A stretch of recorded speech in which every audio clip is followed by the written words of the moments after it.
After 2 days of steady rain, things are looking much better weather-wise here today. ESPN salutes the National Association for Stock Car Auto Racing as it celebrates its 50th anniversary. Well, the rain is over. In fact, there is occasional sunshine peeking through here today. The crowd's somewhat small. The problem now is cold weather and windy weather. But nevertheless, we're set for 325 laps of NASCAR Winston Cup racing on this Monday morning from Atlanta Motor Speedway. The cars are still covered, but before long, they'll be racing.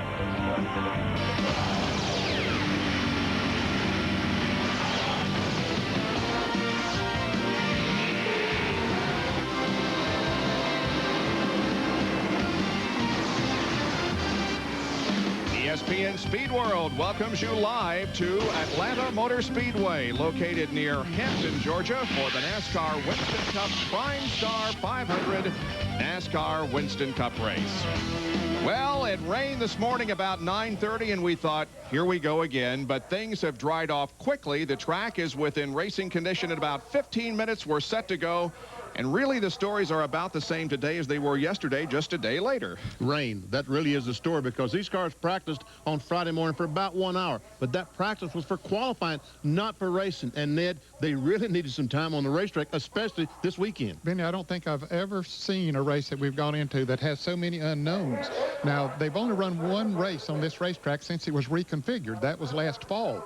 Well, they didn't get a very thick notebook from that, and that book is no good now because with the new rules changes, the so-called 5-and-5 rule that they have now, and the quarter of an inch that was taken away from the Ford spoilers this week, I mean, they don't know what kind of a setup they need under these cars to race for 500 miles. So, Bob, it's going to be interesting. And we'll go further into detail concerning those rules a little bit later. Well, another thing that is unchanged, the point standings, and so, of course, are the stories down on pit road. Rusty Wallace leads the point standings right now over Dale Earnhardt, who is 56 behind Jeremy Mayfield, a close third. Down in 7th position, there you find the name of Mark Martin, who is less than 100 points behind the leader, Rusty Wallace. Mark Martin was the winner last weekend at Las Vegas, and look at how well the 5-car Roush team performed at Las Vegas last weekend. All 5 cars in the top 10. They're off to a great start. Car owner Jack Roush is redefining teamwork. He has bonded his youth with intensity and sprinkled his crews with experience. His drivers share his vision, but are his 5 teams and their untested tourists ready for a grueling prime-time schedule? The man and his men are waiting, but the early races left them struggling and steaming, waiting for someone to point the way. Mark Martin did just that, flashing to the finish at Las Vegas, leading 5 Roush cars in the top 10. The message: these faces will win races. Mark Martin didn't volunteer to lead the Roush gang. That just comes with success and experience. He hopes to lead by example, and that's exactly what Mark did at Las Vegas. Again today, he will lead the Roush Brigade to the green flag. The 6th car starts 6th on the starting grid, but only 3 of his teammates are here. Chad Little, 10th last week and 9th in points, failed to make this race. That brought out the critics. The Roush Brigade is out to prove they are wrong. Last November here in Atlanta, the champagne was bubbling high. Jeff Gordon's 2nd title, that's the reason why. But now the party's over, and there's worry in these eyes. Is it rules, bad luck, or Taurus that has shaken up these guys? Disappointed in Daytona, this gallant team wouldn't stop. They knew a guy named Evernham would lead them to the top. But Vegas would be vicious, a 17th place that day. He did not lead a single lap. When will this go away? We've seen a true reversal for one of Ford's favorite sons. Gone is misfortune. Rusty's steely stare is done. It started in Daytona with that shootout that he snared, which left old Rusty smiling from way up in the air. He raced the rock in Vegas with that perfect Penske race. 3 top 5s to his credit. Now he's the one they chase. What a stark contrast between 2 teams whose seasons have gone in opposite directions. You know, despite the win in Rockingham, the frustrations and pressures are beginning to mount from within for this talented Jeff Gordon team. And to make matters worse, they must try to turn their season around today at a race and a track where they suffered their worst finish a year ago here in Atlanta, 42nd. For Rusty Wallace, it has been a dream season to date. If this were a Disney movie, you might call it Wallace in Wonderland. Everything that could go well has. But if either is to win today, to be the one that will prevail, they'll have to beat a Bobby and maybe a guy named Dale. Bobby Labonte's 1996 Atlanta victory helped celebrate Brother Terry's second championship. The win was bookended by last year's repeat performance for his car owner, Joe Gibbs. His Pontiac has yet to deliver in 1998. Maybe Atlanta is the charm. For Dale Jarrett, an Atlanta victory would soothe the pain of Daytona's pit road fiasco and last week's Las Vegas motor explosion. A win in the PRIMESTAR 500 could turn his season around. Dale Jarrett has only had 4 laps of practice on this Atlanta Motor Speedway this weekend, but I'm sure that he can vividly remember his domination of this race 1 year ago. Today, he'll have to keep his eyes on his rearview mirror, though, because I expect for him to see this guy, Bobby Labonte in the Interstate Batteries Pontiac, making a charge to the front. To find out more on what we might expect for today's race, let's go up top to Bob Jenkins, Ned Jarrett, and Benny Parsons. Well, we don't know what we're going to expect, and that's what's so interesting about this race. Right. They talked about Dale Jarrett having 4 laps of practice. Ned, he has to be concerned about, is the car ready to run 500 miles? And most of them had just 4 to 6 laps of practice, and they're all very concerned about what it's going to take to make that car go around this racetrack and be comfortable for 500 miles. Not wear the tires out too much, not slip too much in the corner, not push too much. They don't really know what is going to happen. They had to guess at the setups that they'll use here today. And the setups we're talking about, you say, well, the cars are aerodynamic. Sure, they're aerodynamic, but you have to have a mechanical setup, and you try to get that thing as perfect as you can, trying to get the proper springs, shocks, sway bars, all that other stuff, and it takes a lot of time to do that. That's why they practice so many miles during the weekends, and this weekend, about 10 miles is all they've had. Well, they don't run restrictor plates at this track, and so it is the fastest track that NASCAR Winston Cup cars compete on. Top speed over 192 for an average. Back with more in a moment. ESPN Speed World coverage of the PRIMESTAR 500 from Atlanta Motor Speedway, being brought to you by Quaker State Motor Oil. For what you drive and the way you drive it, the choice is clear. By Everstart Batteries and Walmart, it all starts here. By Briggs & Stratton, put more power in your lineup. Make sure all of your outdoor power equipment has a powerful, dependable Briggs & Stratton engine. Moments away from the command to start engines, here's Dr. Jerry Punch. The good news for Wally Dallenbach, his best qualifying run of 1998. The 34-year-old driver will start the First Union Chevrolet in 12th spot. The bad news, Wally, is you are under the weather with the flu. Yeah, I'm feeling pretty rotten right now. I'm going to try to start the race and see how I feel. If things are looking pretty bad, I'm not going to put myself at risk or the rest of the guys, so we got Sterling standing by. All right, we'll let you finish getting buckled up. We'll walk over here and talk to your teammates, Sterling Marlin. And Sterling, that's a good thing about having teammates. Unfortunately, you didn't make the show for the first time in a long, long time, but you may get some laps on the racetrack.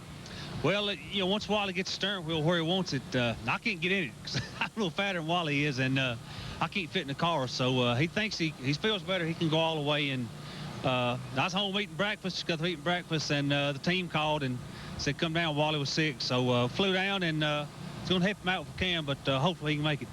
I saw him trying to fit you in the car. It is a tight fit in the seat in there, but the steering wheel distance, that's critical. Yeah, that's the most critical part, getting the steering wheel where you want it. It was with Wally. He's got it way back and down, and we had to move it a whole lot for me. And if we do have to stop, we'll lose 3 or 4 laps trying to move the steering wheel. So you'll have to ride it out.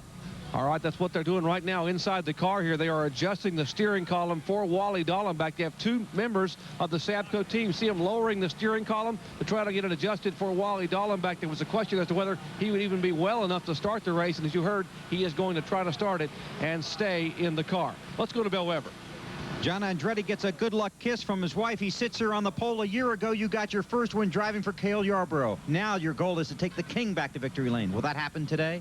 Oh, I don't know. I mean, I'm just glad we're getting to get the race today, so I hope everything goes well for us. We're just going to have to wait and see. Everybody's guessing at it, and Robbie Loomis isn't... I think he's a good guesser, but he's a great crew chief, so I think we'll be in great shape.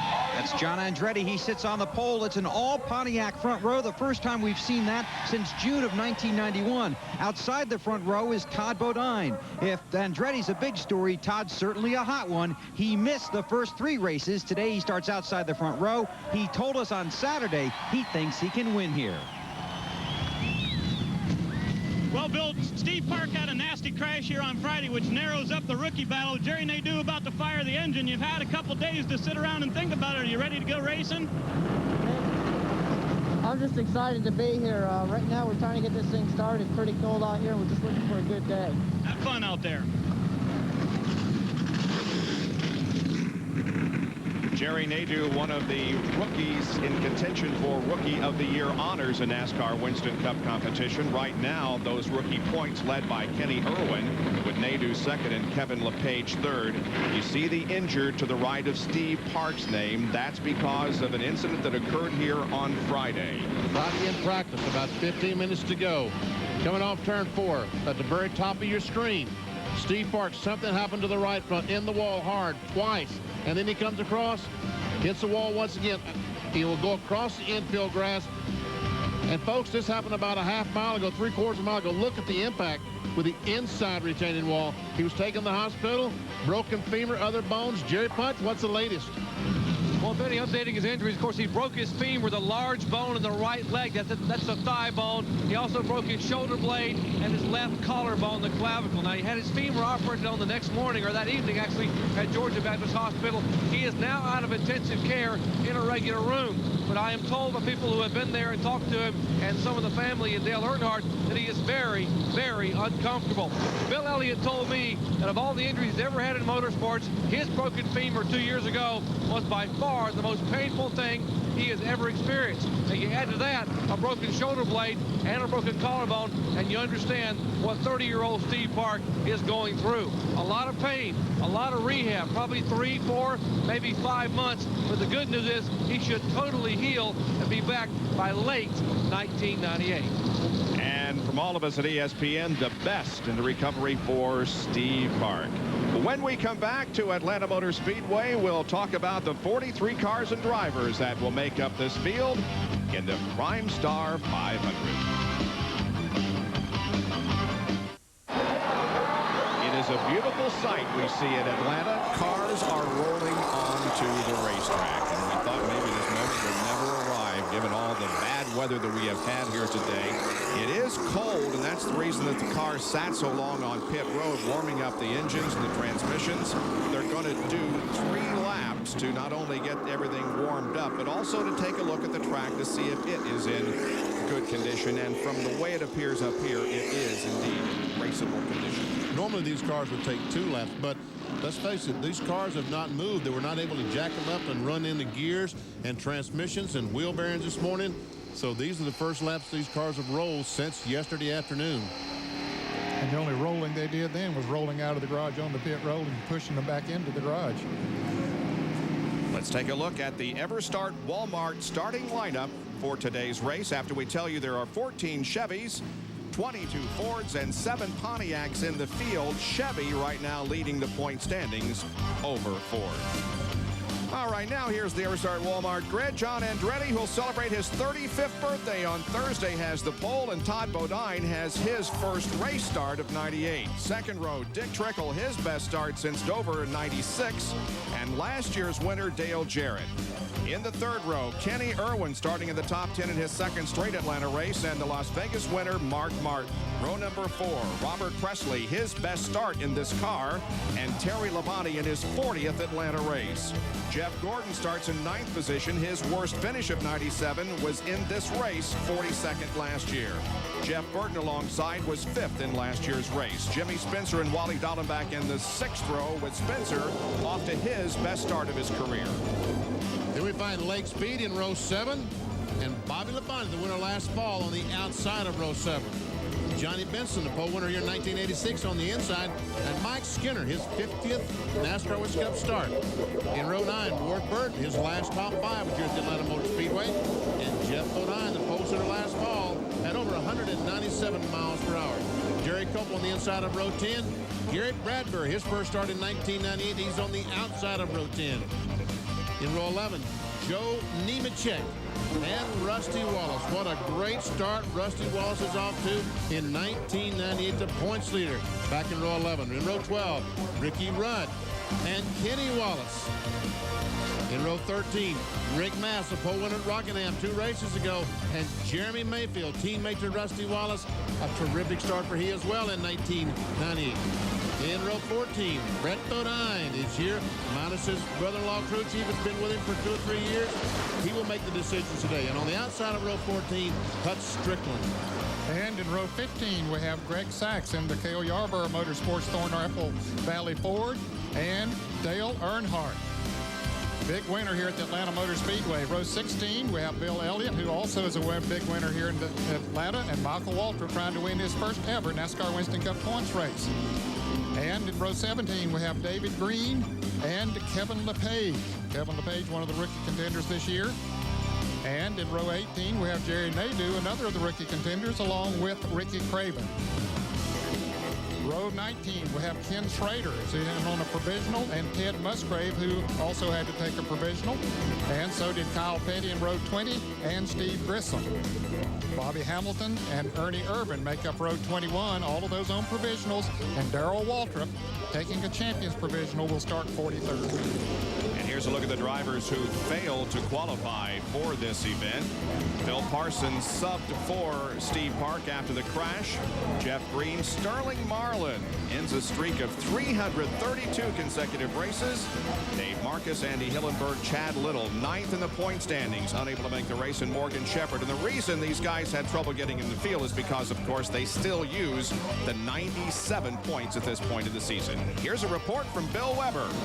The familiar Petty blue wheels that will go on John Andretti's Pontiac today. We told you what we don't know. Here's something nobody knows about tire wear. Nobody really got a chance to make a long run. NASCAR is expected to throw a mandatory caution about lap 25. Teams can come in and change their tires, but you don't have to. It's a mandatory caution, not a mandatory stop. You can come in and change 2, come in and change 4, or you can stay out on the track. Robbie Loomis, the crew chief for John Andretti, told me he will probably come in and take 4. He's concerned about lap 325, not lap 25.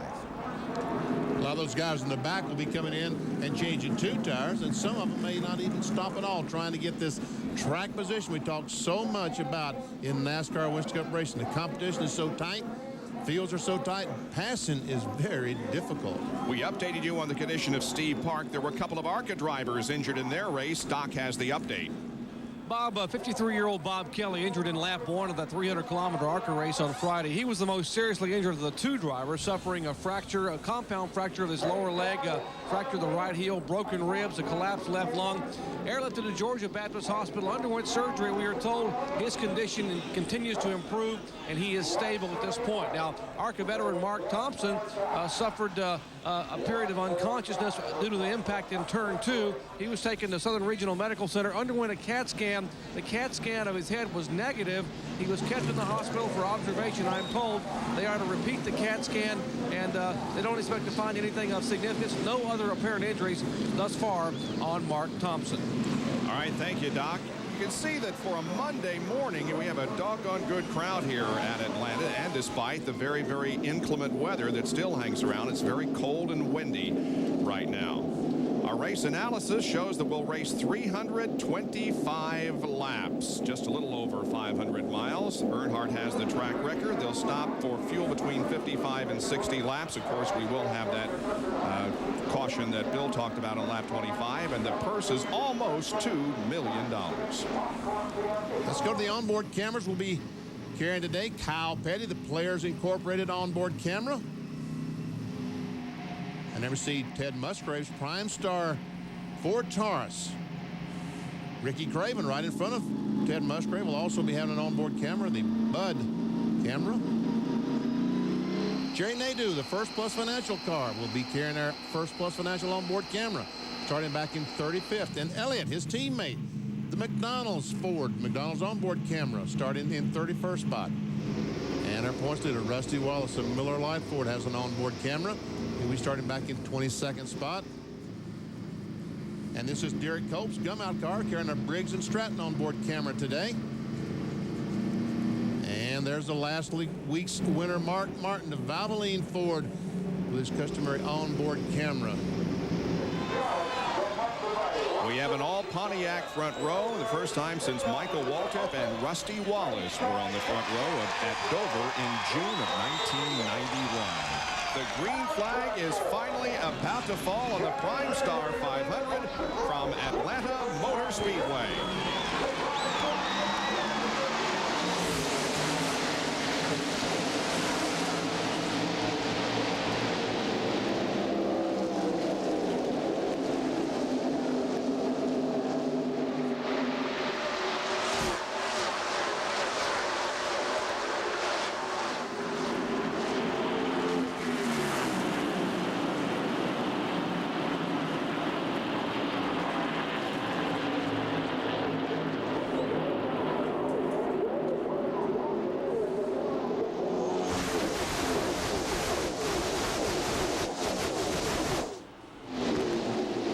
Just a nose. Todd Bodine led the first lap, his first lap led in Winston Cup competition since Texas last year. And he and Andretti rubbed going down the backstretch. Bodine got very loose coming. He might have touched the wall a little bit after they rubbed together, but he does get back there in third place, and Dick Trickle moves up to second.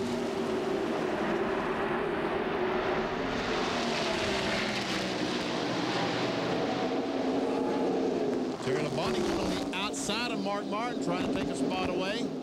You know, it's pretty impressive that Andretti and Bodine were side by side for that first full lap. And now we see some others trying that high group. Fighting along with Mark Martin in 6th position. That's rookie Kenny Irwin right up ahead.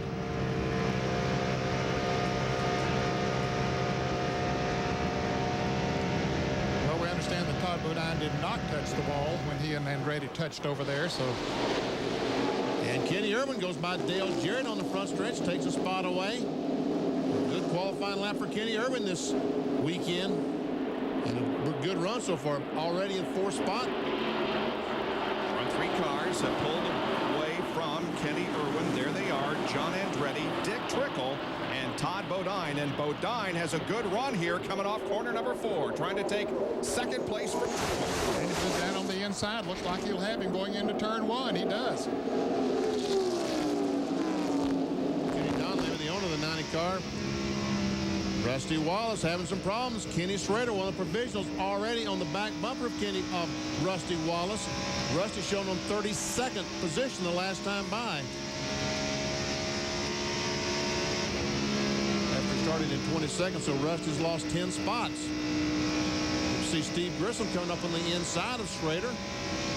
Grissom crashed hard in this race last year, causing nearly an hour delay. And Schrader running wheel to wheel.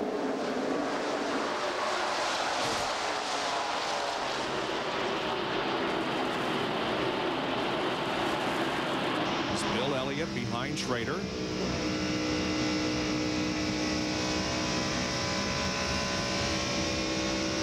As we watch this, John Andretti still leads. Todd Bodine is in 2nd spot. We see Johnny Benson. And Benson is up in 13th spot. Started 15th. Trying to get by the 9 car. That's Lake Speed. Wally Dallenbach. I told you early on at the top of the show, not feeling well. Appears to have the flu. Benson tries to get a run on Lake Speed. Sticks a nose on the inside, then the outside. Looks like Lake is going where he is. Lake in 12th, Johnny in 13th, and Dallenbach in 14th position.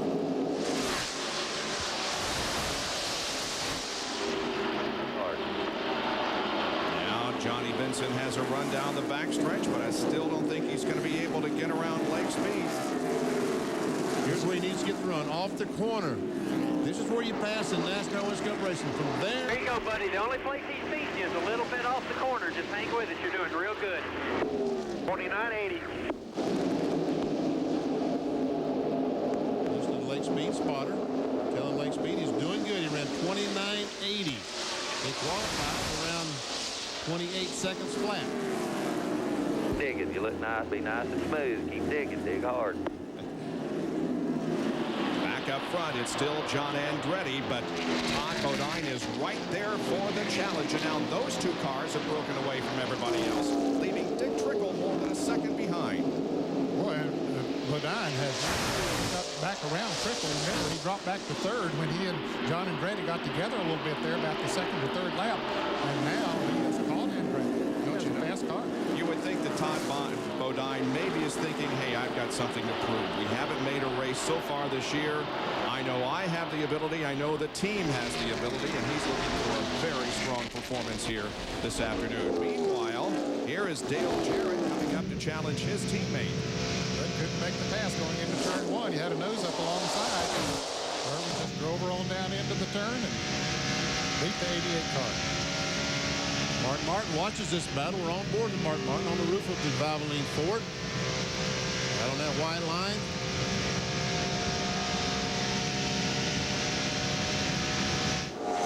Playing another lap. 4 Fords there running together. Dick Trickle, Irwin, Jared, Mark Martin, 2 Pontiacs going away a little bit from him. And the challenge for the lead. Challenge for the lead here, Todd Bodine. Takes it from John Andretti, entering turn number 3 at the end of the backstretch. Don't you know that he and his crew, the sponsor, all these folks are just delighted with the appearance that they're having here at the Atlanta Motor Speedway. Todd has been upbeat about his situation the whole time. He said, we've got a good team. We'll show you we've got a good team. And there's a car smoking here on the front straightaway, car number 78. There's Bradbury, who made his first race of the year, but looked like it's going to be a short day for him. He has the car well down to the inside of the track, and the caution is out. Felt like it broke a rod. And there's the word. So the caution comes out for the first time on lap number 13. The rod he was talking about was a connecting rod, the rod that connects the piston to the crankshaft. So it's Todd Bodine, John Andretti, Dick Trickle, Kenny Irwin, and Dale Jarrett, the top 5, as the caution flies here at Atlanta Motor Speedway, interrupting the speed at the PRIMESTAR 500. We'll be right back.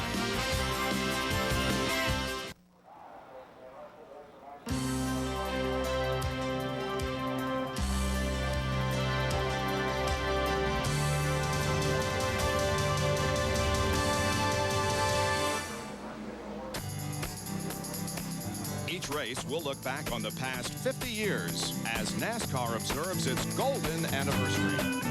The NASCAR 50th anniversary is brought to you by Coca-Cola Classic. Always the real thing, always Coca-Cola. Roger Penske and Rusty Wallace have combined to become one of the most powerful forces in NASCAR Winston Cup racing today. Since the formation of Penske South in '91, the team has claimed 29 victories. But most fans may not know that Penske and Wallace combined several years ago. In 1980, a 24-year-old Wallace was making his mark in ASA racing in the Midwest. His talents caught the attention of Penske, and it earned Rusty a ride in the Winston Cup Series. He made his Winston Cup debut in the spring race here at Atlanta that year, finishing second. In the modern era, no other driver before or since has done that well in his first Winston Cup race. Also of note that day, the race winner was none other than Dale Earnhardt, his first on a super speedway, one of 5 that led him to the championship that season.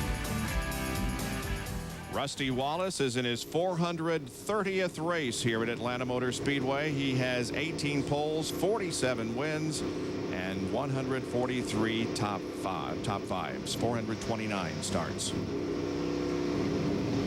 We're still under caution. There were some cars that made pit stops, but there still will be a caution at lap 25. Bill Weber? And Bob, we get the 1 to go signal, and Todd Bodine will lead the field back to the green flag after 3 races of pure disgust. Todd right now is thrilled with his race car. This is the same car this new team tested with last November. They had a very fast car, just a very poor qualifying lap. This year, fast car, great qualifying lap. Todd Bodine is leading the PRIMESTAR 500. John Andretti, who started on the pole, his Pontiac is tight. In fact, he says the rear hops in the middle of the corner. He's tight off the turns. They're going to make an air pressure adjustment on the rear tires. Down to Jerry Punch. When the caution came out, Dick Trickle radioed his crew and said, hey, that's the fastest 25 laps I have ever been a part of. He said, no, Dick, that was just 10 laps. It was a real caution flag, so stay out. They said, oh, man, I thought we were making some time here, but it was only 10 laps, and it was a legitimate caution. How about up in Earnhardt's pits with Ray Dunlap? Well, Jerry, Dale Earnhardt called in and told Larry McReynolds that his car had a terrible push, so they decided to come in and take on 4 tires. They put 1 round in on the track bar, which should help loosen him up a little bit. He has got bad track position right now, but when that 25-lap caution comes out, expect Earnhardt to stay out on the racetrack. It's clear back in 40th position. We also know donut on the side of his car already. Here's the green. We're back to competition with Bodine getting a good jump. He did get a good jump.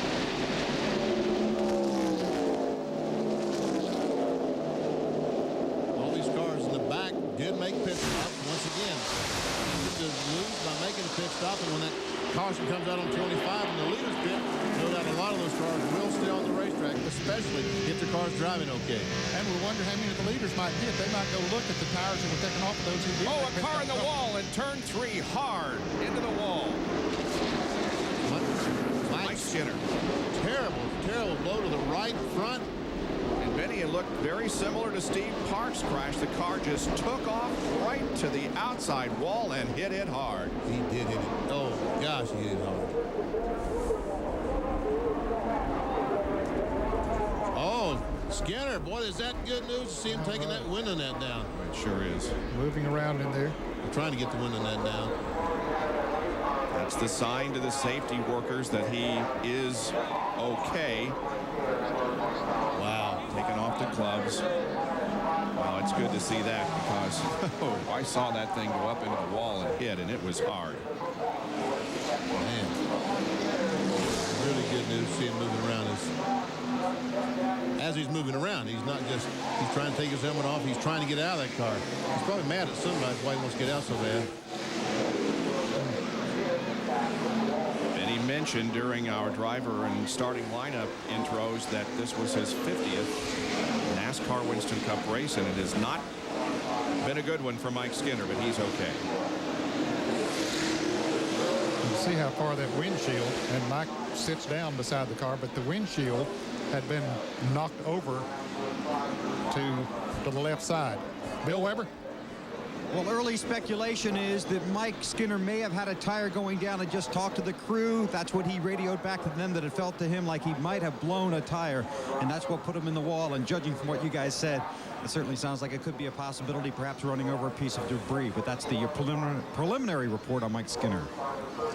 As you can see, he has dropped to the ground and obviously is shaken up or has some kind of an injury. Here's from Rusty Wallace's on board. Look way ahead. There it is.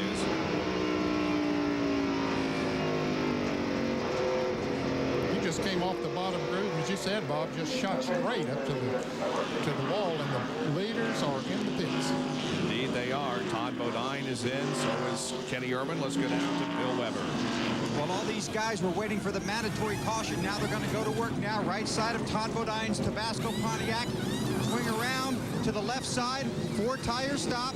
Pulling the lefts off. And it'll be a 4 tire stop for Todd Bodine. Waiting on the tires. Let's go to... Waiting for the jack to drop. Now Todd's away. Jarrett's away. Mark Martin away. Traffic exiting pit road. Like Dick Trickle's going to win the battle off pit road. Kenny Irwin might have come out in second spot. And there's a tire right in the middle of pit road. Yes, indeed. Now somebody goes out to retrieve it. And here's Rusty Wallace finally going out, and he did not have a good pit stop. Apparently made some major adjustments on that car because we had talked about that he was going backwards instead of forwards in the lineup out there. So a crash has brought out our second caution flag of the afternoon. This one involving Mike Skinner, who has been loaded into the ambulance. A little bit shaken up. He'll be taken to the local infield care center and checked over further for more possible injuries. Back with more of the PrimeStar 500 in a moment. Here's the overhead shot of beautiful Atlanta Motor Speedway, about 30 miles south of downtown Atlanta. And the overhead shots today are going to be courtesy of the Pennzoil Copter Cam, which now has some much better skies to fly in. Under caution because of an accident involving Mike Skinner up in turn number 3. Okay, up in this area right there is Mike Skinner. Now we're looking out Rusty Wallace, his windshield, and you'll see the car just all of a sudden just veer to the right and head straight into the wall. which is indicative of a right front tire going flat. That's 50% of the time it's a right front tire going flat. There are other things can happen. Something can break on the right front, but obviously something happened to the right front. Mike kept it up against the wall, however, and no other car was involved. No, Mike didn't keep it up against the wall. It stayed up against the wall. There you go. Never see Skinner get out of the car, and he just hurt him too bad to stand there. He said, man, I just want to lay down. And you know he probably broke some ribs in that deal. He's in the infield care center being checked over. Now, we had some pit stops during this caution period, of course. However, there was a lot of track positions changed, Jerry.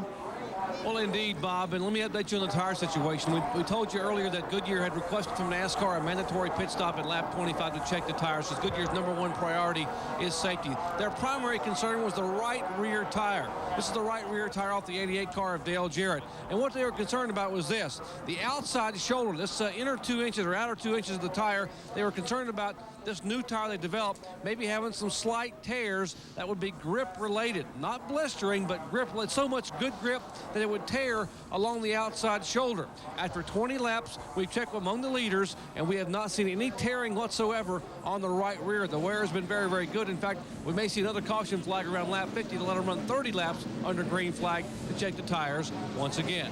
Let's check in with Bill Webber. These are the tires off Todd Bodine's Tabasco Pontiac. This is the right front, and the team is concerned about some wear on the inner portion of the right front tire. This one actually is not too bad, so they will check it again in a little while. Now, leading this race right now is John Andretti, because he didn't pit. Crew Chief Robbie Loomis thought the mandatory caution would still come at lap 25. When it was changed to 21, he didn't get the word in time. He left his driver out there. Now they have to go to lap 50, thereabouts, before they'll come in and make their stop under the mandatory caution. Back to Jerry. Dick Trickle's pit stop, a good one, but they made a lot of adjustments on the Heilig Myers Ford. Tommy Baldwin and the crew said Trickle had trouble getting the car to turn. It was very, very tight. They made air pressure changes. They put fuel in the car, 4 tires, and 2 rounds on the track bar to loosen the car up. And Dick Trickle should now be able to make a move from 14th starting spot on the restart. Here's a Napa field summary. The first 3 have not pitted at all. 4 through 12 pitted during the first caution, and everybody else there back of that pitted on this most recent caution. And so John Andretti will lead them off the corner onto the tri-oval and a resumption of this race. All 41 cars are on the lead lap.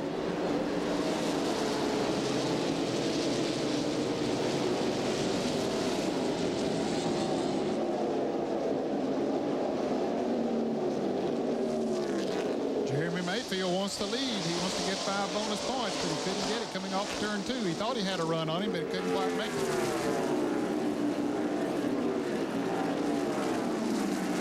Jeff Bodine and Ken Schrader running second and third and fourth.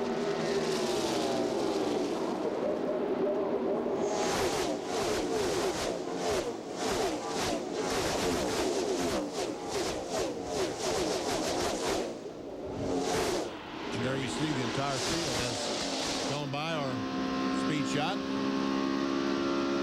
On board with Ricky Craven, running back in 5th position, and Schrader just ahead. Here's some positions being changed as Johnny Benson and Todd Bodine both go below Dick Trickle. This action in the middle of the field, Dale Jarrett and Mark Martin are right there also. Those positions for 13th, 14th, 15th. Car seemed to push up a little bit in the turn there a moment ago that allowed Benson to go by. And once he got up in that second groove, they covered that inside groove and made it tough for him to get back down, but now he has. Once again, on the roof of Mark Martin's car. Trickle just can't keep that car on the bottom of the racetrack, can he, Ned? No, he can't. It's pushed up again coming off of turn 4. Jarrett gets on the inside of him.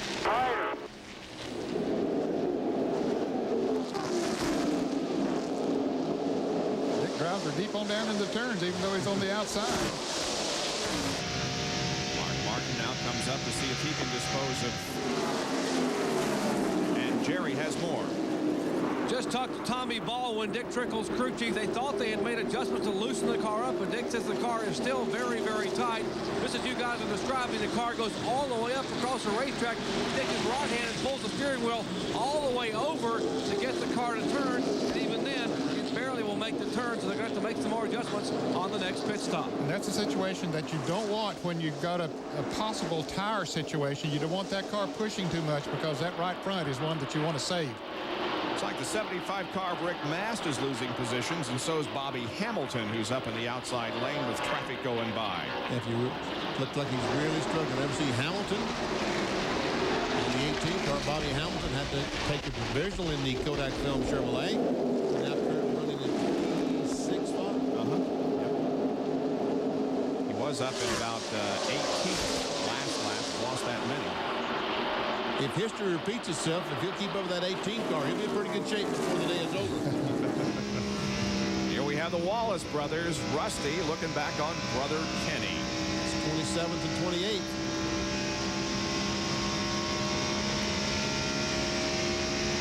Obviously, Rusty made some drastic changes to his car on that first pit stop, because he stayed in the pit for a long, long time.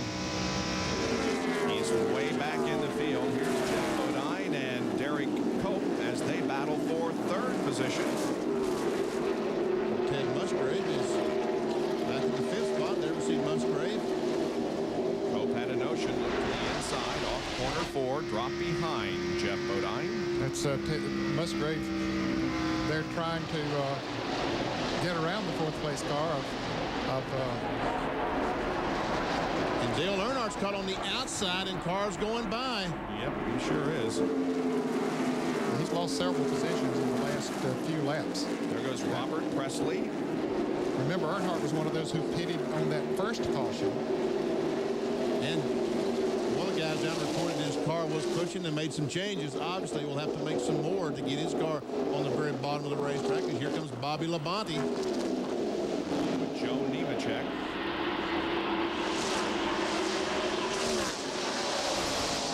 I told you that John Andretti, Jeremy Mayfield, Jeff Bodine have not pitted. But really, truly, with the laps that they've been able to run on the caution flag, they should be okay. They'll only have to run about 40 laps of green flag racing. Benson continues to march through the field. He's running alongside Jeff Gordon. And he's trying to pass on the outside here. Ernie Irvin gets by Gordon and now moves up on the outside of Ernie Irvin. And Todd Bodine, right up in front of him, is also moving towards the front. Todd came out in about 20th position. He now has moved all the way up to 9th position. Martin looks back at this race off turn 4. Goes by the start-finish line. There you saw it, and there you see the battle we're talking about. There's David Green, the Caterpillar car, on the inside of Jeff Gordon. Ernie Irvin in the Skettles car losing positions. Terry Bond is up on the high side. Johnny Benson did not participate in the Daytona 500. He was 40th in points after Rockingham and moved up 10 positions to 30th after Las Vegas as we came here to Atlanta.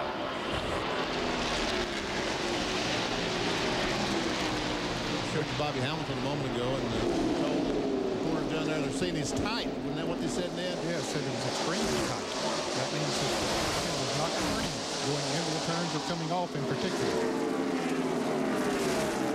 So John Andretti has lengthened his lead to over a second over Jeremy Mayfield as the 50 car of Ricky Craven now begins to lose positions. There's Jimmy Spencer passing by. And so Ricky Craven falls back to the 17th position. They're the top 5 after 37 laps.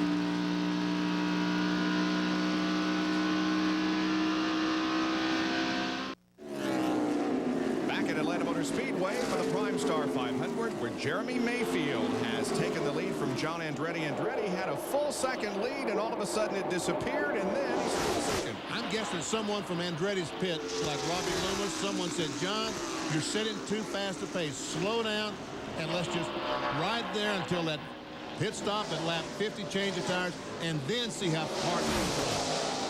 Remember, Weber, he hasn't made a pit stop. These guys have made a pit stop, led by Todd Bodine, and Bodine is doing a great job coming up through the field again. He's up to 5th already. And remember, he came out of the pits about 20th, Todd Bodine. He is really on the move. The 26 car also coming forward. Now the 7 car of Jeff Bodine also has not made a pit stop, and he, as you can see, is losing spots. That's correct. And he's not fighting those cars. He's giving them plenty of room for racing. Here's Andretti going for the lead again. Wow. On lap 45, John Andretti has it again. And Benny, if they told him to slow down, he couldn't stand it. Exactly. He called and said, Robbie, look, that's just too slow. I'm going to go faster. And we're only speculating that's what happened. He's a racer. He likes to run out front if that car will do it. And he apparently feels comfortable out there. Confusing. We talked to Jeremy Mayfield yesterday during the rain, and he said his setup and Rusty's was exactly the same thing. And today he's been able to run up front, and Rusty has struggled trying to keep his Miller Lite Ford going. Well, we had a report that earlier when we talked about Rusty going backwards, that he just got up in the high lane. He couldn't get back down. It was why he was losing so many positions there early. On board with Mark Martin, who currently runs in 8th position. Let's jump into the Tabasco hot zone and check out the telemetry here, BP. Going down the backstretch, 180, 2, 3, 4, 184 miles per hour. We'll see a little more speed on the front stretch. I guess we won't need because the wind is blowing down the back. Jeff Gordon and Jeff Bodine are side by side as Gordon takes that position, moves into 11th. Here comes Jimmy Spencer to 12th. And Terry Labonte also will pass Jeff Bodine. And look at this. Mayfield wants it back. Meanwhile, Derek Cope has come along to join the fray. Yeah, remember we saw him back about 5th or 6th there not too long ago, battling with Ted Musgrave and a couple of them. And here he is up there now, ready for the lead. Bill Weber. And as he roars by John Andretti and sets out after Jeremy Mayfield, Derek Cope is making an early race gamble pay off. Remember, they were one of those cars that stopped early when we thought we'd have that mandatory caution on lap 25. Derek finished 5th here on this configuration last fall, qualified 19th, and he's been running this race in his head ever since. He's very confident of his Pontiac and his crew, and he likes this fast configuration. We'll see how it pays off. Still almost 300 laps to go. Now he begins to really pull away from the rest of the field. And Kenny Irwin on the inside of John Andretti trying to take over that 3rd spot. Boy, there was almost trouble. Dick Trickle and the 43 car were about to get together. Todd Bodine right in there as they went by John Andretti. Now look at Andretti, really off the pace. Well, he got up there in that high lane. He couldn't do much about it, Bob. He just had to stay up there until he could get back down. And the caution is coming out right now for the tire deal. It's 49. This will be the 50th lap. Yep, 50 laps are completed, and the caution comes out once again. Watch as they go down in the corner. The 35 goes down, hits the apron, gets the car loose, has to go up the hill to save it, and moved up right in the side of the 43 car. When the left front goes down and touches that apron and you lose that banking, it really upsets the car. Hope he didn't knock the toe in out, the toe in, toe out on the 43 car because it looked like he hit the left front tire.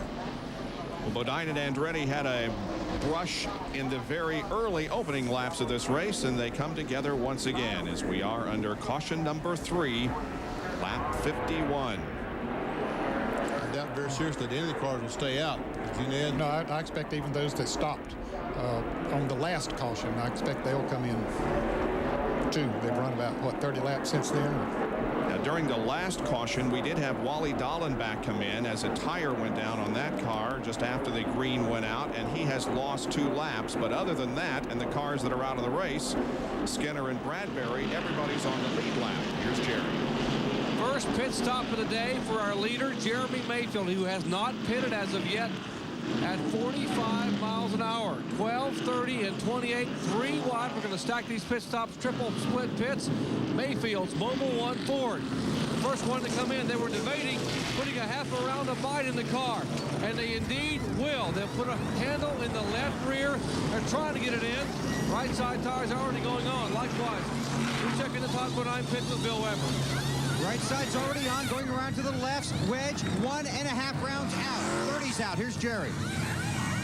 Derek Cope already down pit road. Here goes the 12 car trying to meet the 88, and he will get in front of Dale Jarrett. After a 4-tire change, they scramble back toward turn 1. Wow, there's a lot of traffic coming out in there. Whoa. Yes. It looked like Martin and Spencer may have touched. And Rusty almost got inside of Kenny as he drove off pit road. Wow, the 30 car took 2 tires and has come out near the front of the field. Ricky Rudd has some kind of problem. They're working under the right front of his car.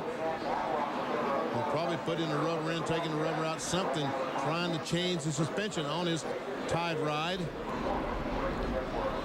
Well, they better hurry. The pace car is coming off of turn 4, so he doesn't want to go a lap down. Here comes the pace car as Dallenbach, you see the only car not on the lead lap, comes in, and Rudd gets out just ahead of the pace car, so he stays on the lead lap. So it's going to be Derek Cope at the front of the field and Todd Bodine second when we resume competition in the PrimeStar 500 in just a moment. So be with us. We'll be going back to green here in just a moment at Atlanta Motor Speedway. During that pit action, I thought I saw Mark Martin and Jimmy Spencer come together as they were trying to get out of the pits, and I think that we'll see it here in the replay. See, Spencer's out in the mud. And Yeah, they look. did hit. Sure do. From the in-car camera.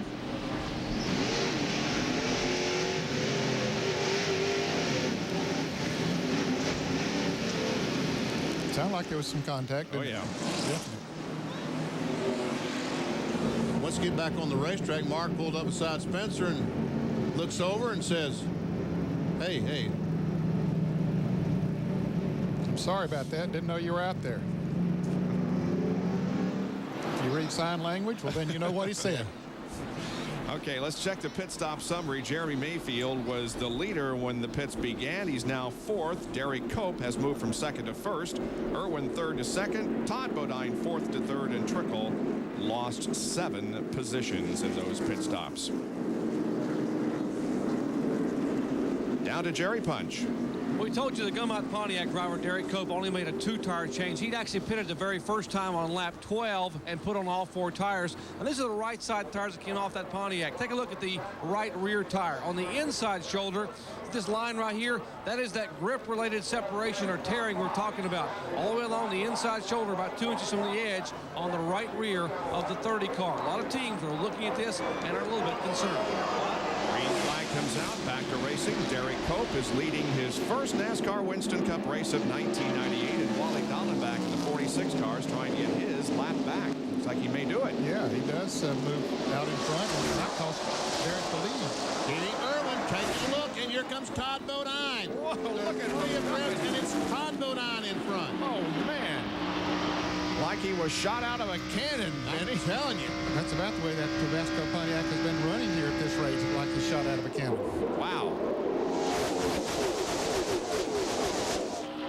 What a terrific run. Todd Bodine is getting off the corners.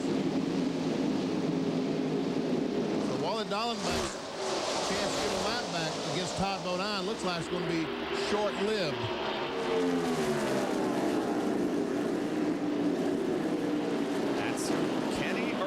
The rookie and the Haviland Ford coming up quickly and closing in on Bodine as he wonders what to do with Dallenbach. And it looks like those 2 tires for Derek Cope is not working. You see other cars coming by. Jeremy Mayfield went by. He closed the gap on Dale Jarrett before they got into the turn. I'm not sure that 2-tire change is the tip. Bill Weber has more on Kenny Irwin as Dallenbach goes a lap down. And a great run for Kenny as he moves to the inside of the racetrack and continues his venture around the Atlanta Motor Speedway. He's made 2 stops, both at a little over 18 seconds. And Irwin chasing. The one thing Robert Yates, who is acting crew chief, has told his driver since that last stop, it looks like we're going to start going a little longer on our tires. So take care of them. He was loose early in his last run, but the car came to him. No adjustments, 4 tires and fuel for Kenny Irwin on his last stop. Jeff Gordon moved up to the 7th spot. Benson back in 8th position. And Derek Cope's car just coming off the turns won't stay down there. Dale Jarrett got around him, and now Terry Labonte trying as we see other racing back in the field. Now they got together exiting the pits, and now they run together on the racetrack. We're talking about Mark Martin, with whom you ride right now, and the driver that he had an exchange with on pit road, Jimmy Spencer. And Martin goes by Jimmy Spencer. And Spencer dives to the bottom of the racetrack to get back to the bottom. Boy, they cover that real estate in a hurry, don't they? Once if somebody gets on the inside of them, they get back down there as quickly as they possibly can. More Tabasco hot zone telemetry. Mark Martin up to about 213 miles an hour. That's not right. No. Got something wrong there someplace. Yeah. There's a very stiff wind blowing down the backstretch, but he's not getting that much. No, it's not that stiff. He'd never make that third corner if he did.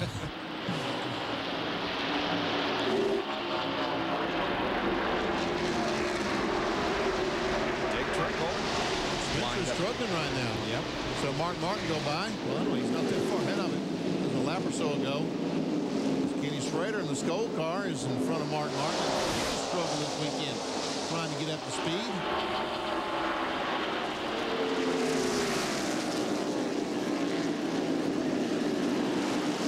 And Spencer not able to keep that car on the bottom of the racetrack. See it go up the hill? Yep.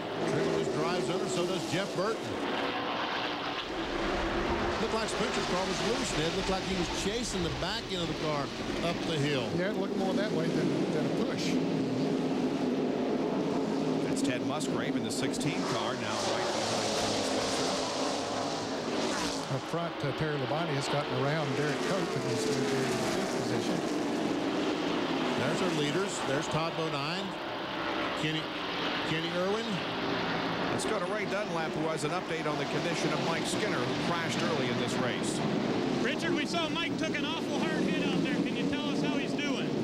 Yeah, I went over and talked to him, and you know, he's alert and awake. He's complaining with his neck and his shoulder, and they're going to take him to Georgia Baptist, and from there they're going to do more X-rays. His feet are bruised up, and bruised up pretty good, but he's okay. Looks like Dale has some sort of a handling problem out there. What's the diagnosis on the 3 car? Well, it's getting better right now. He's been real loose getting in, and they made some adjustments, and he's starting to come back a little now. Okay, good luck. Good thing is Mike Skinner is going to be okay. Well, that's good news. I was really concerned. The guy hits that hard to the right side that you might break a rib or two, and he didn't hear anything about that, which is really good news. Here are the 3rd, 4th, and 5th place cars. Jerry Mayfield, Dale Jarrett, Terry Labonte. You see the leaders out there have pulled away a little bit. Todd Bodine and Kenny Irwin. They have about a 1.1 second interval there between themselves and the 3rd place car of Jeremy Mayfield. So Todd Bodine leads. He has led 17 of the 64 laps that we have completed. Kenny Irwin running in 2nd spot, then Mayfield, Jarrett, and Terry Labonte. Back with more live coverage of the PrimeStar 500.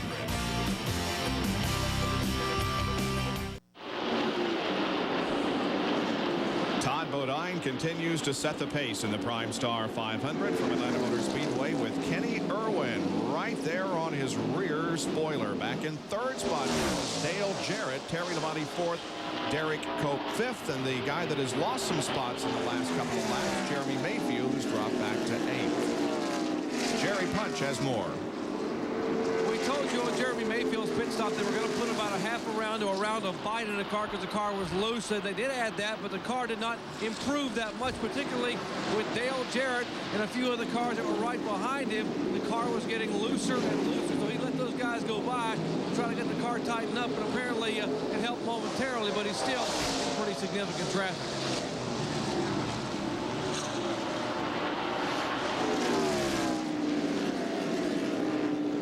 Up front, meanwhile, look at Dale Jarrett closing in, and Terry Labonte is also closing in pretty well, but the guy that has really come on in the last few laps is Dale Jarrett, as Johnny Benson and Jeff Gordon run for a while wheel to wheel, and now Benson takes away that position. It will be for 6th spot. We talked about just a moment ago, Dale Jarrett, and he clearly is the fastest car on the track right now. And we see our AutoZone on-track interval. Jarrett running 29.8, 29.9, 30.30, and 3 laps at 30 seconds flat. And meanwhile, you see Todd Bodine has gone over to the 30.1. And Dale Jarrett closes 1.1 seconds behind to 0.9, which is only 0.3 of a second. But he's in hollering distance now. He's right there with them. And they're in traffic. They've caught up to Darrell Waltrip and Jerry Nadeau. Waltrip is running in the 40th position. This is Jerry Nadeau looking back out of his rear bumper to Todd Bodine. Here he comes off the corner and comes on the outside and just drives right by. Kenny Irwin comes along, and Dale Jarrett heads for the high side and also will put Jerry Nadeau a lap down in 39th position. And there they go from Jerry's perspective. Here they come, and there they went. There they are.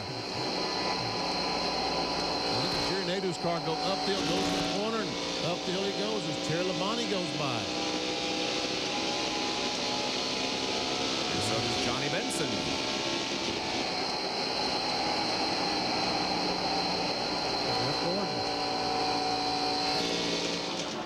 So how's John Andretti doing, who led so many of these first early laps? Well, he's back in the 30th position. Bill Weber? Well, we talked about when they stopped, they were going to make a wedge adjustment to go round and a half out, but Andretti's car is now very, very loose. So after a great start, John Andretti slipping backwards in the field, fighting a loose handling condition. John Andretti has led 33 laps of this race on 3 different occasions. Todd Bodine is catching up to that figure as Bodine is leading his 30th lap of the event.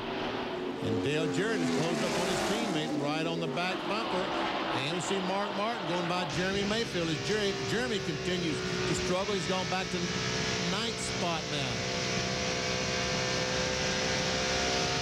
And Mark Martin is coming towards the front. He came out of the pits in about 12th place, I believe, but now he's up to 8th.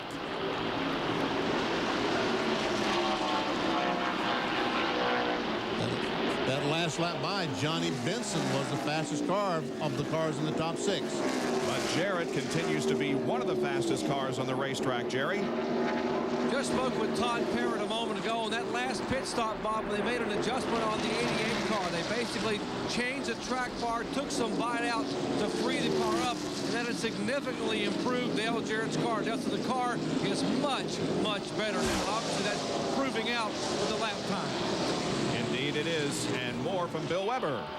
Well, one thing we haven't pointed out today that we have discussed over the weekend is that Mark Reno is no longer the crew chief on the 28 car for driver Kenny Irwin. It's Robert Yates and Raymond Fox calling the shots along pit road.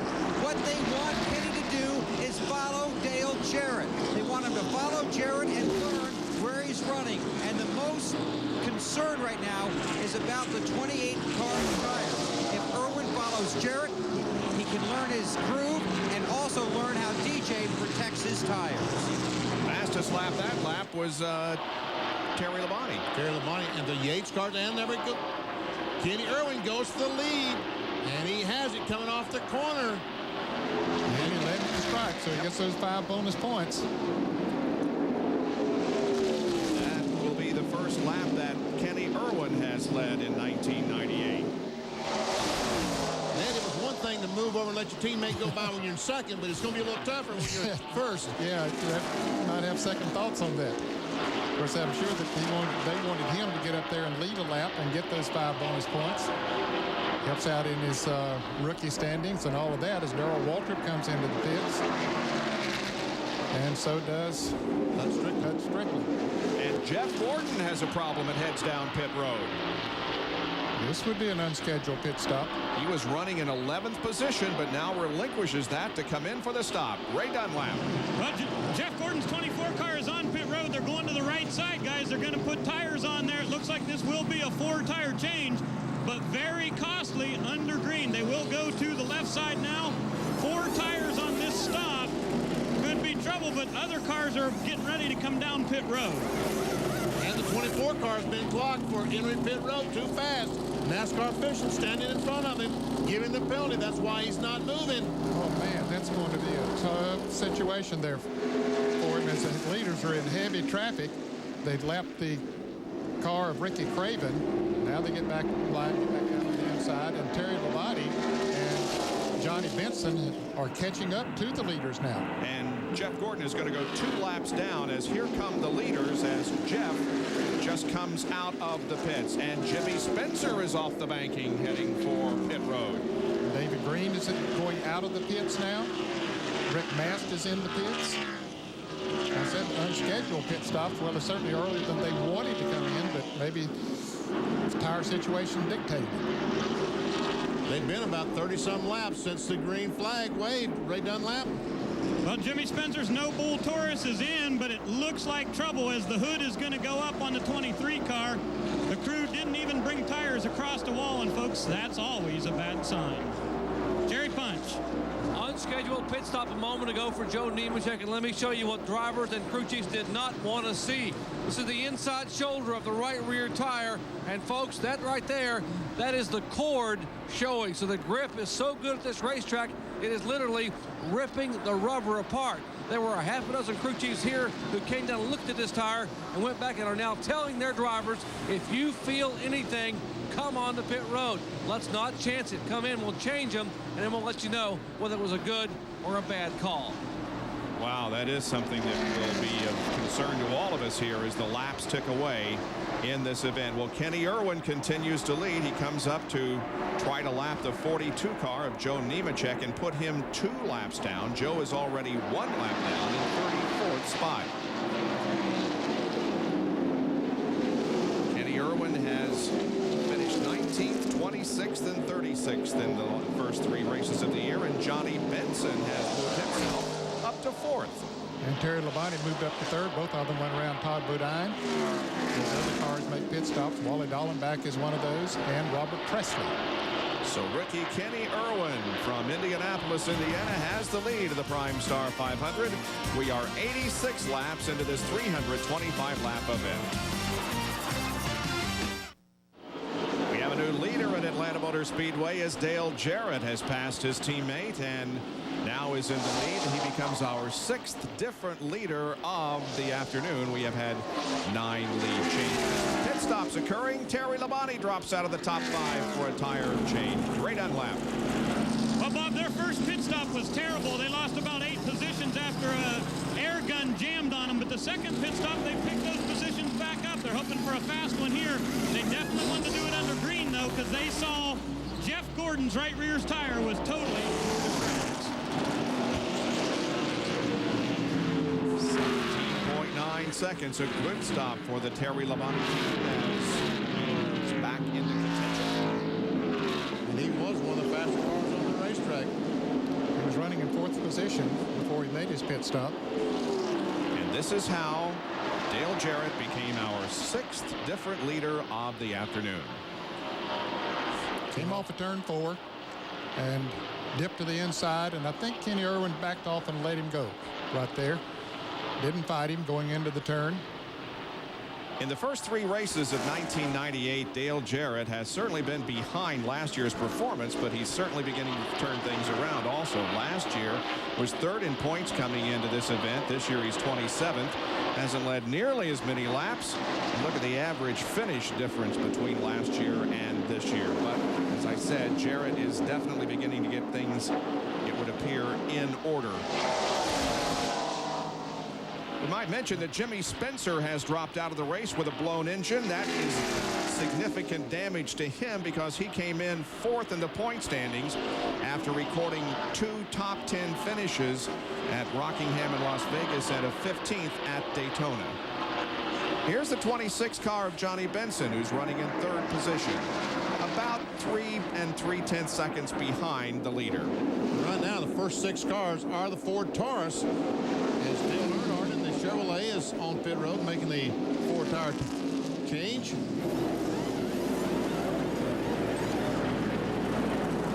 And as Earnhardt sits and waits on the tires to be changed, you might have seen in the corner of your screen the 17 car of Darrell Waltrip go behind the wall. A 22-second pit stop for Dale Earnhardt.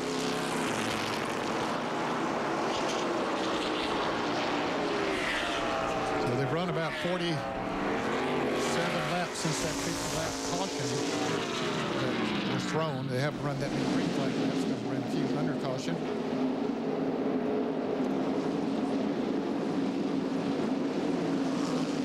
Jarrett and Kenny Irwin, the two Yates cars, continue to circle around this Atlanta Motor Speedway. Here comes a third-place car, Benson. He's about 3 seconds behind, Benson is, and there's your fourth and fifth place cars, and Mark Martin and Dick Trickle. They're about 7 seconds behind. Trickle having a good day so far here in Atlanta as you look at a field's summary. I want to say hello to Junie Donlevy, the owner of the 90 car. He's in Richmond, Virginia, in the hospital. So, Junie, hope you get out soon and get Sis back at the racetrack. Yeah, absolutely. Sure wish him well. One of the grandest guys in the sport of auto racing. So many drivers have driven for Junie Donlevy, and I'm standing by one of them, BP. Sure did. 1988, we see Schrader in the pits. Right side's being changed. Just right side's only. What happened? Whoa! Just kill the engine. Oh, man. NASCAR is holding it. Another penalty. Yeah. Too fast coming in. NASCAR is watching the speed violations, aren't they? Sure are. On green flag situation, you have a tendency to speed because every second that you can make up is about a football field. So it's a lot of space as Benson comes off the racetrack on the pit road to make his stop. And Johnny, my advice is don't speed. Yeah, be careful. Entrance. He arrives at the pit stall, and the crew goes to work on the right side of the car. We'll see a fella put in something in the right rear. See the adjustment going in the right rear of the car. And thought we was going to have another lead change, but not this time. The leaders have slowed down quite a bit from what they were running. They were running over 185. They're down now to under 182 as Benson gets his service and goes back out. Down to Jerry Clutch.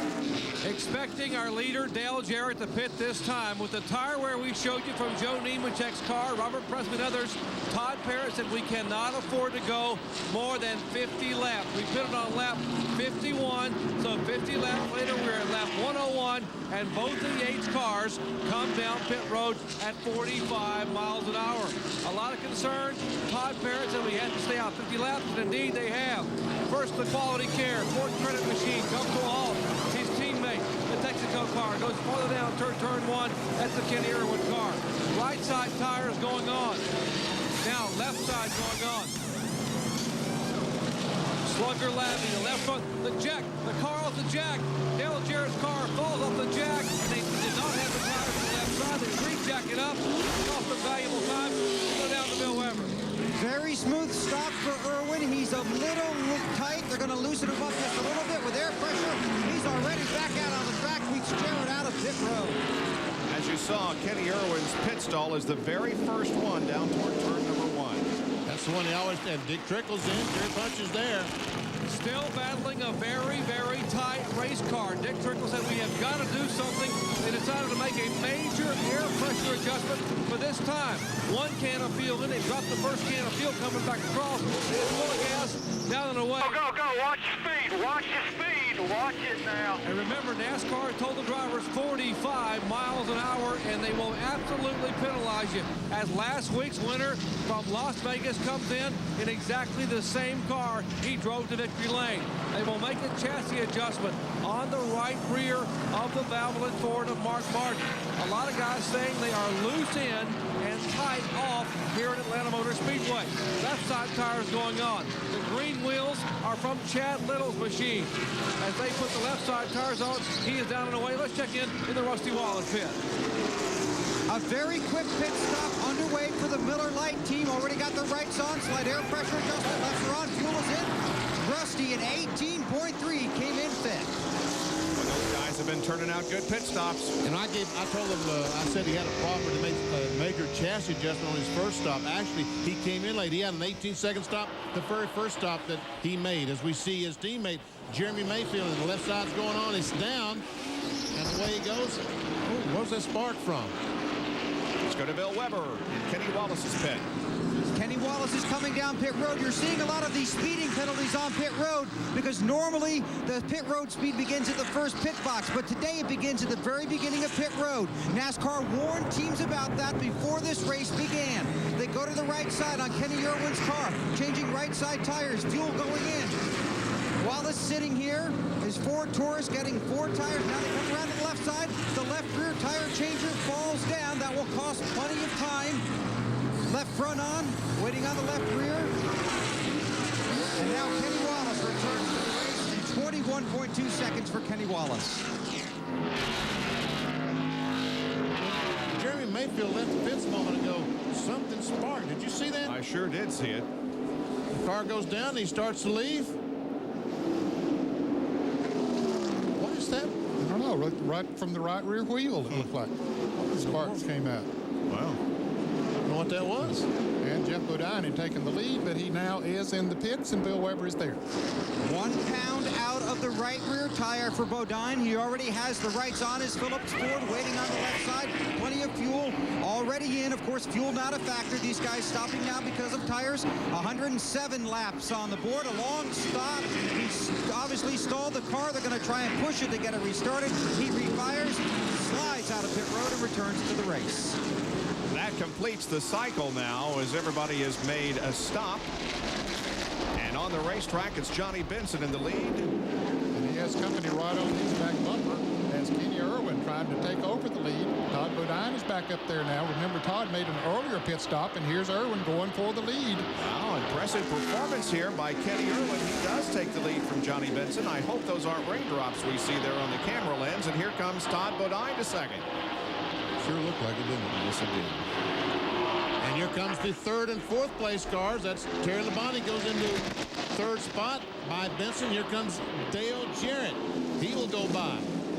And Dick Trickle also in the battle. He's going to go by. Benson from 1st to 7th, Doc.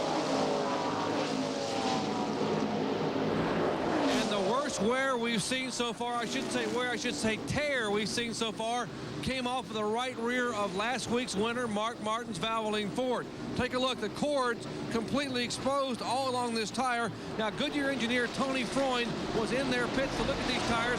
He was right on the top of it, and he says, you know, we are showing some tearing from the grip related to the racetrack. But they have told the teams, as rubber gets laid down because of the rain in a green racetrack, this should improve. They think this probably happened early in their 50-lap run, and they're hoping it will improve before the next pit stop. But certainly, this has to be frightening to some of the teams. Boy, you would certainly think so. Well, the Johnny Benson car now drops back to 6th position, and now a challenge mounted by the 93 car, but the 93 car, or the 98 car of Greg Sachs is not on the lead lap. He's a lap down in 33rd position. 111 laps are completed. It's Kenny Irwin, Todd Bodine, Dale Jarrett, Terry Labonte. We'll be right back. The rain-postponed PrimeStar 500 from Atlanta Motor Speedway on this Monday afternoon as Kenny Irwin in car number 28 leads his teammate Dale Jarrett in number 88. Now, this 28 car has performed well here in Atlanta. In the last 6 races, it has 5 top 10s, including 1 win and 2 seconds when the car was driven by Ernie. Rain? Did you say rain? Yes, it looks like that there are light raindrops. See a few raindrops on our camera lens. Yep. And we see Brett Bodine, the Paychecks car, right in front of the leader. Kenny Irwin, he is back in where? 29th spot here? 29th. Brett Bodine, last car on the lead lap. Brought it on back in the pits once again. And so Bodine now goes a lap down. 28 cars now on the lead lap. We've had 9 different leaders and 14 lead changes among those who have led in this race. Kenny Wallace led a lap. Jeff Bodine has led 2, Martin 2, and the driver who has led the most laps so far, John Andretti, 33, Todd Bodine, 32. Here's a Napa Field summary for you, showing you where your favorite driver is running, and the numbers in parentheses indicate where he started. The caution is out. I guess it's for rain. I don't see anything around the racetrack. I would guess so. Well, we'll cycle through the field summary as the cars slow down and await the pace car to come out onto the racetrack. Boy, we woke up this morning and thought we'd seen the last of the rain, but that has not been the case, as it rained a couple of times this morning, including once at about 9:30.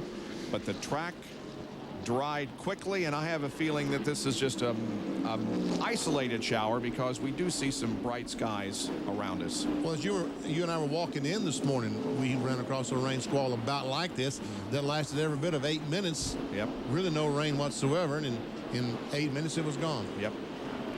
And it's not something that really dampens a racetrack to the point where you have to start all over again. So caution out on lap 119. Fourth caution period of the afternoon. We're looking for pit stops here as the pace car comes off of corner number 4. We'll see who comes in and who stays out. Now, Ricky Rudd got back past the 28 car of Kenny Irwin and got back in the lead lap. Brett Bodine didn't, unfortunately. And here all those that are on the lead lap are coming into the pits. Yep. Some of these cars will probably change 2 tires since it was not too long ago that they changed 4. Ray Dunlap. Well, that's exactly the case right here. We thought for a minute in the Terry Labonte pits they were going to go for 2, but Andy Graves said, no way, we got to have 4 tires. So they'll go with 4 fresh Goodyears. Now down to Bill Weber. The leader, Kenny Irwin, on pit road. Extra man across the wall to clean the windshield. 4 tires stop. No chassis adjustment. Irwin with the number 1 stop on pit road. Irwin's away. The 81 beat him out. Here's Jerry. We told you earlier that the 26 car had led a lap and then began to falter. We wondered if they had a problem with the engine, possibly. Steve Mills says no way. We wanted to lead a lap, and then we told our driver, Johnny Benson, to make sure that you understand the tires are not lasting very long, so back off, take it easy and save the tires. We'll have enough car later on to lead. That was what they did, just backed off after leading 1 lap to try to take care of that right rear tire. Not a bad plan, I'll tell you that. Not at all. So everybody has his pit stop completed here among those on the lead lap. We'll take a break and be back with more live coverage of the PRIMESTAR 500 from Atlanta Motor Speedway. Just a brief shower passing over Atlanta Motor Speedway, causing another caution here at the racetrack. And they're cleaning up some water and mud that came onto pit road down below us. We saw Jimmy Spencer earlier go down through there, get off in the grass, throw some mud up there, and it looks like that someone got over that last time as well, because there's more water and mud. There's water as well as mud. Well, this coming Sunday on ABC at 1:30 Eastern Time, 3 o'clock Pacific, kart racing as the FedEx Championship Series begins. Toyota presents the Grand Prix of Miami, where Michael Andretti is the defending champion. That's this coming Sunday at 1:30 Eastern Time on ABC Sports. It is a very cool day here in Atlanta. Weather has been lousy all weekend, and although we only have light rain today, we have a very stiff breeze and very cool temperatures. We've seen some vicious crashes also here at Atlanta since the weekend began. Of course, Steve Park's incident on Thursday afternoon was the one that resulted in the most damage.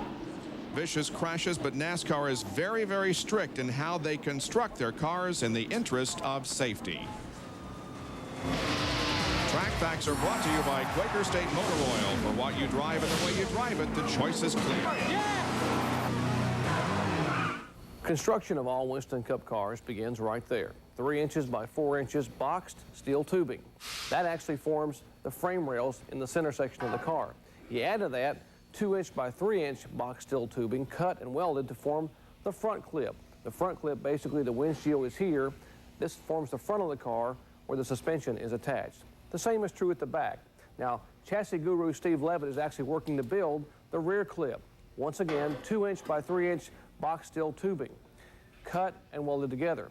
And one might wonder, why weld all these different angles? Why not just put a solid piece? Wouldn't that be easier to build? Well, it would be, but NASCAR mandates these angles and these pieces cut.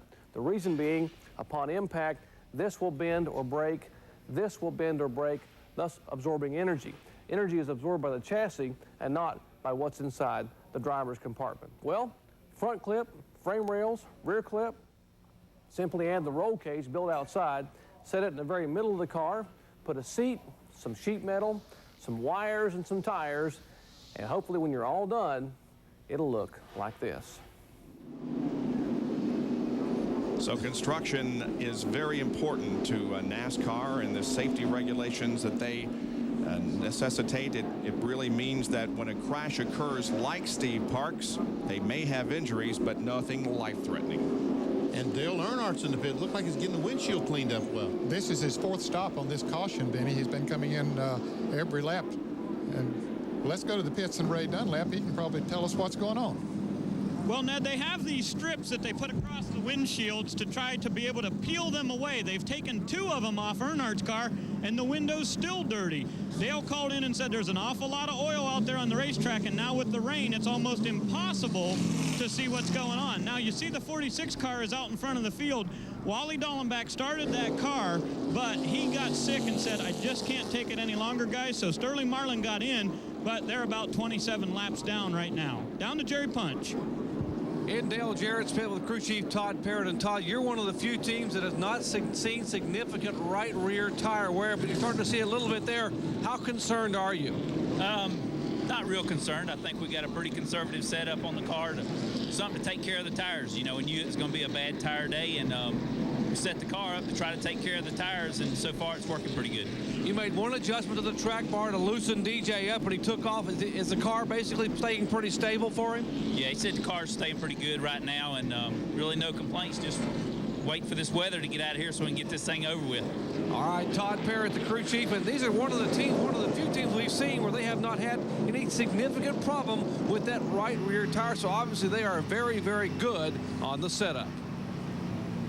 Looking back on Jeff Gordon, remember when we said not too long ago that he was 2 laps down? Well, he's back on the lead lap. The caution flag fell just right for him. The last caution flag, he had made his pit stop. We saw him when he was penalized.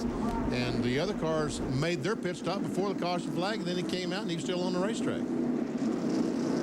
Our leader, however, is Kenny Wallace. And he only took 2 tires on his pit stop, the right side tires. And so with that good pit stop, he's out front. And this is the 2nd time this afternoon that he has led this race. We've had 18 lead changes today. The record for lead changes, 32 set back in 1976. Back with more from Atlanta in a moment.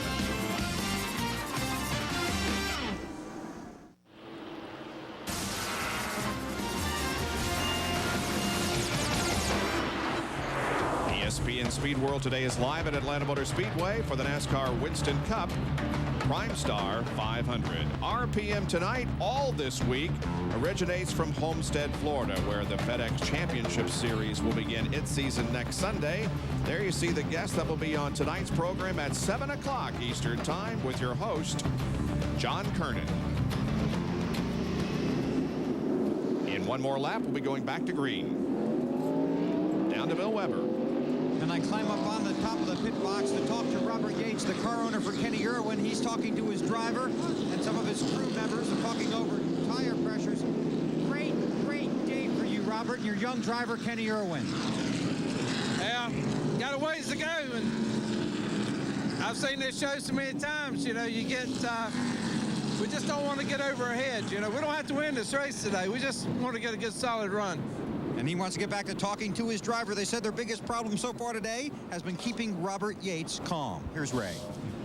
Well, Bill, we were talking about what Dale Earnhardt saw out of his race car. You're looking through the piece of film that was actually on the car. Now, the problem is the back side of this actually is sticky. That's what holds it onto the race car. They tried to peel this one off. They got it off, but there's actually another layer underneath, and they're having trouble getting all of that removed from the windshield. Same problem for Bill Elliott. And I expect as cold as it is today that it makes it that much tougher to peel that stuff off. We look through Bill Elliott's windshield, looks pretty good right now. He made a number of pit stops like Earnhardt on this caution. So did Ricky Rudd, and both of those cars will be at the tail end of the lead lap. They're 28th and 29th as we go back to racing. Kenny Wallace, Kenny Irwin, Dale Jarrett, Todd Bodine, and Dick Trickle are your top 5. And Greg Sachs drops low on the track. Apparently missed a shift or something went wrong. He just got out of the way, which was a smart thing to do.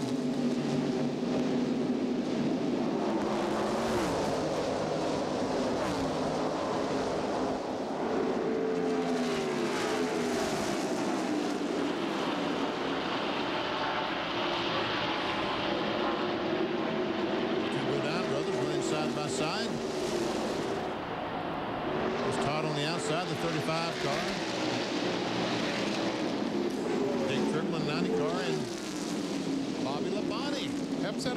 Bobby Labonte today. State Pontiac is right up there, running in 6th place now. He won here last November. 2 wins and a 4th in the last 3 races here for Bobby. Look at Kenny Irwin close in on Kenny Wallace. The 28 car just looks fast. The way it's going through the corner just looks fast. He's been fast all day. Jerry, what happened to Greg Sachs there on the start?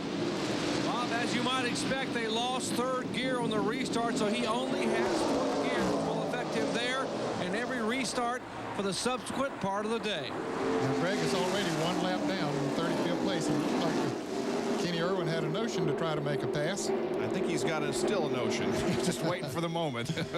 Here they come off the corner, and all 3 cars, that is Irwin, Jarrett, and Bodine, trying to get to the inside of Kenny, but Kenny holds him off. He also ran pretty good in that last lap. He ran an average speed of about 85 miles per hour. That's not bad. Is it, Bill Weber? It certainly isn't, BP, and I walked into the garage area Friday morning, and Kenny Wallace and his crew were all over our crew because they've been having good runs. And they said, look, we're having good runs. When we get up front, show us. And I said, yeah, but look at your 2 finishes. You've had a 38th and a 42nd. He says, you watch. The finishes are coming. We've been able to get to the front. We just had a little problem. Looked like a little bit of smoke out of his car that time by as he went into turn 1. But he said, when we get past this little problem, we're going to be in the front for quite a while. He's at the front right now. Kenny is one of 10 drivers who have led this race so far. Here's a Napa field summary for you. Wallace up from the 24th starting position. The last lap, he ran over 186 mile per hour average. Terry Labonte had the fastest lap that last time at over 189. 187. It was 189 before that lap. Oh, was it? Yeah. Wow. Yep. That's almost qualifying Here's speed. Irwin trying. Well, I don't know if he's going to be able to do it this time. No, he isn't. Those 2 tires that Kenny Irwin put on, that Kenny Wallace put on there, seems to be working okay, but here's the battle for 15th, 16th, 17th on back. Kyle Petty has moved up to the 15th position. It's Ernie Irvin in 16th. 42 car of Joe Nemechek, 3 laps down, has had a couple unscheduled pit stops. Looking back from Kyle Petty's Hot Wheels Pontiac to Ernie Irvin. Oh, there's Terry Cope. Wow, that was almost some contact between the 30 and the 44 as Cope tried to get to the bottom of the racetrack, tried to fit back in that low groove. And obviously just not quite room there. Riding along with Terry Cope now. Briggs and Stratton on board.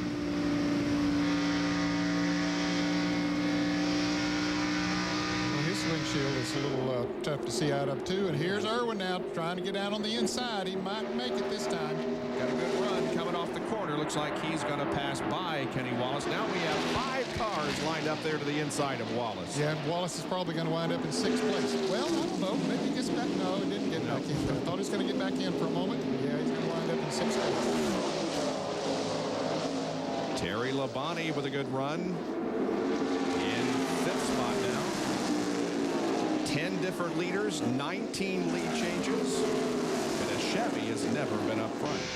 Nary a Chevrolet today, so it looks like that the wind tunnel, by the way, we're being told that tomorrow morning the cars, a Pontiac, a Ford, and a Chevrolet will go to the wind tunnel, and NASCAR will be in there for about 12 hours tomorrow, getting documentation to find out which car has the most downforce, the best drag.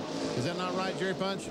That's exactly right. NASCAR has a 12-hour window to use the wind tunnel in nearby Marietta, Georgia. They have a big black trailer in the back of the garage. They will load the top brand from each of the finishing manufacturers that you said, Ford, Chevy, and Pontiac. However, this morning in the garage area, there was a lot of lobbying being done by crew chiefs from all 3 makes, asking NASCAR to take a second set of cars, maybe from the 10th through 20th place finishers, maybe even a 3rd set.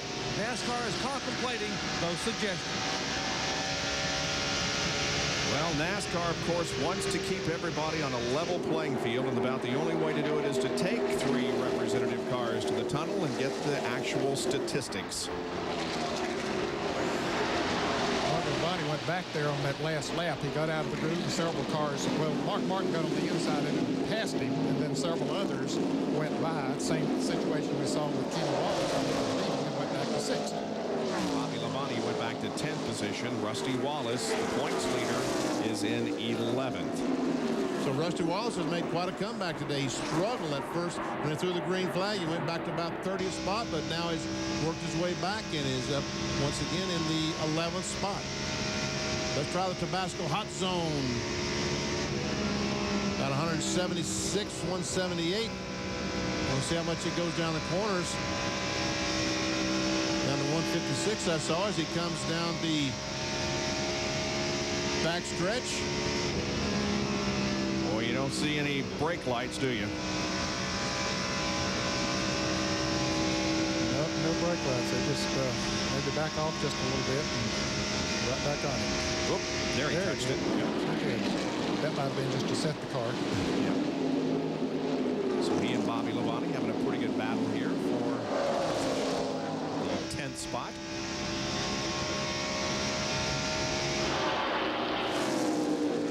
You'll see a raindrop or two, but again, it's just very, very light rain. Can't even see anything on the windshield of Rusty Wallace's Miller Lite Ford. In fact, you can see some bright sky there up ahead of Rusty.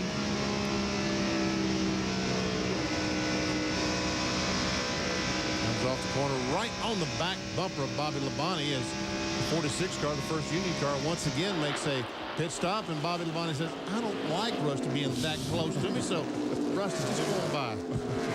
So Rusty moves to 10th. There is the lead held by Kenny Irwin. Jarrett right behind him. Todd Bodine, Dick Trickle, and Terry Labonte. All those 5 cars are separated by less than a second. 29 cars on the lead lap.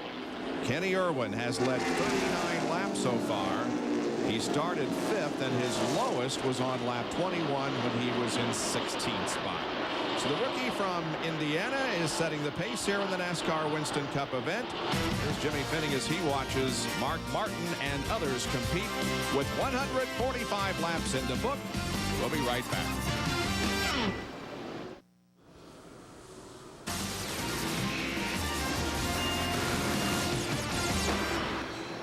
ESPN Speed World welcomes you back to the PrimeStar 500 at Atlanta Motor Speedway. Rain postponed from yesterday. We're nearing the halfway point. These overhead shots, and there you see the first 4 cars, courtesy of the Pennzoil Copter Cam. That's Irwin, Jarrett, Todd Bodine, and Dick Trickle.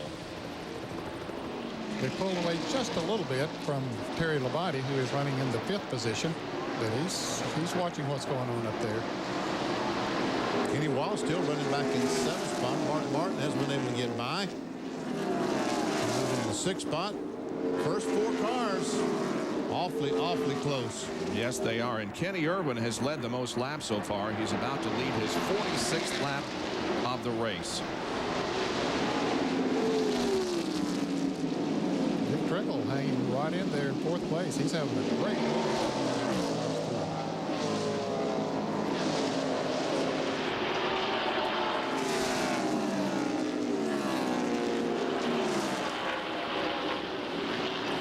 It's an interesting mixture of people that we have running here as Dale Jarrett, the veteran, is about to take the lead away from his teammate, rookie Kenny Irwin. Driving like a rookie today, is he? No, he is not. Very good running. Todd Bodine, who struggled so much all year in the Tabasco Pontiac, has not qualified with the first 3. Qualified so well and has run so well here today. And then you talk about veterans, and the first person you think of is the guy that's running 4th, Dick Trickle. Never has won a NASCAR Winston Cup. Looking good, bud. Play all around. You're right there. You're right there in the midst of it. You're right there amongst them. Dick Trickle's ready. Yep. He is right there amongst them. Yep. Meanwhile, working there in 5th position. Halfway's coming up about 8 laps, buddy. Just watching Terry Labonte. And yes, the halfway point is coming up, and that's worth 10 grand. And that's worth considering. That might be why Dale Jarrett decided he needed to go. Plus the fact, didn't you see a few raindrops again there on somebody's unfortunately, yes. Here's Mark Martin running 6th. Kenny Wallace right behind him in 7th position, the 81. Jeremy Mayfield right behind Kenny is in 8th spot. Johnny Benson, never see the yellow car going by, is 9th. Rusty Wallace is in 10th place. Bobby Labonte has dropped back to 11th place now, right behind Rusty. There he is. Rusty in 10th and Terry Labonte in 11th.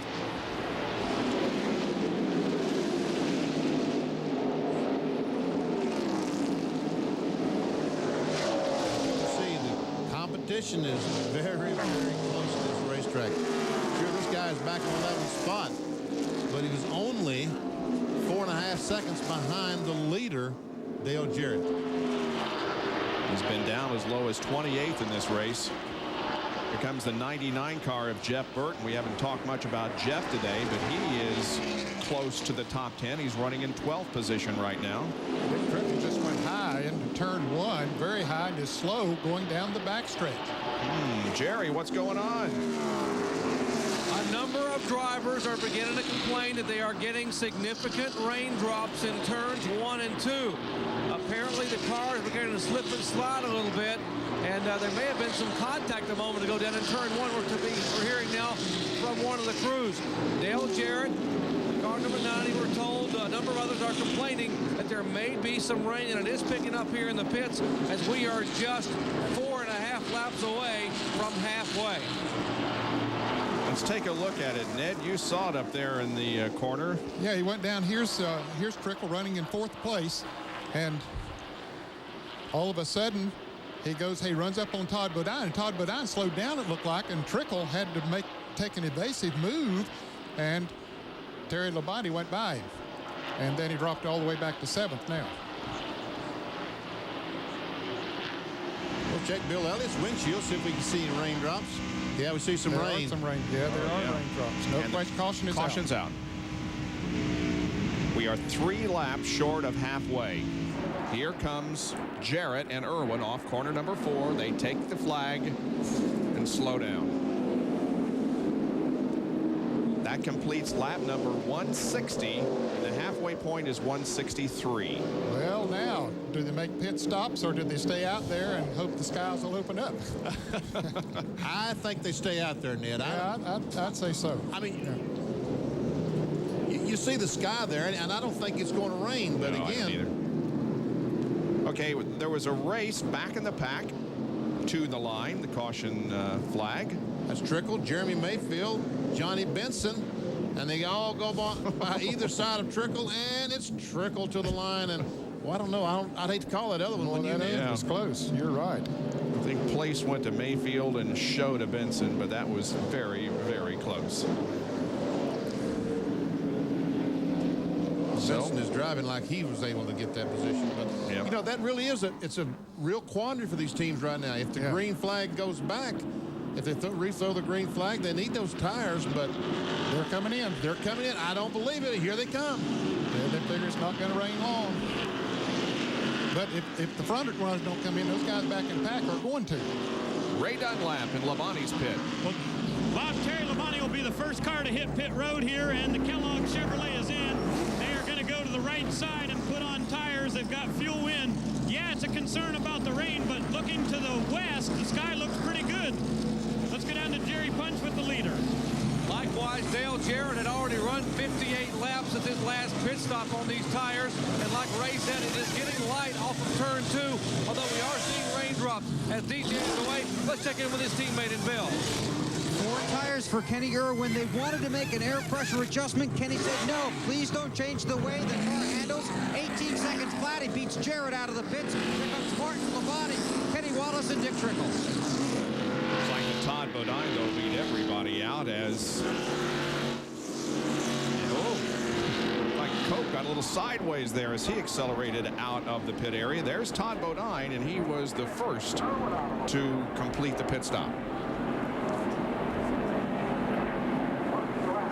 Looked like the lead that he had looks like it was the old 2-tire stop.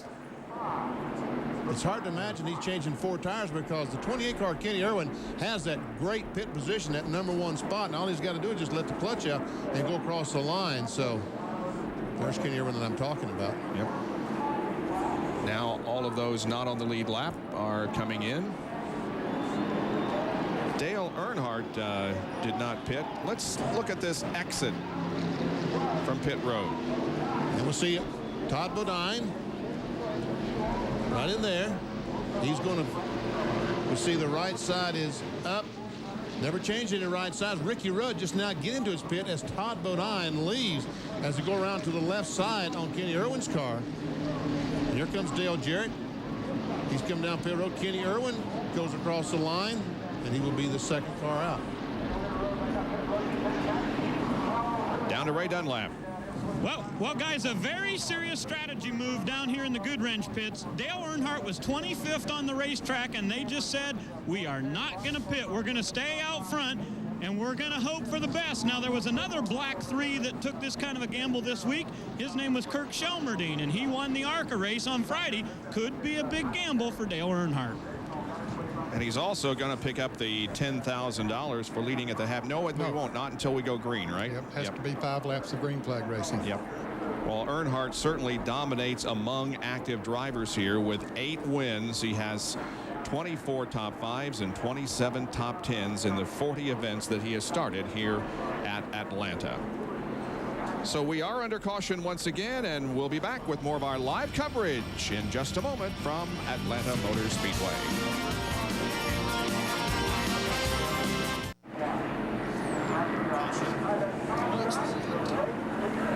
Caution still out here at Atlanta.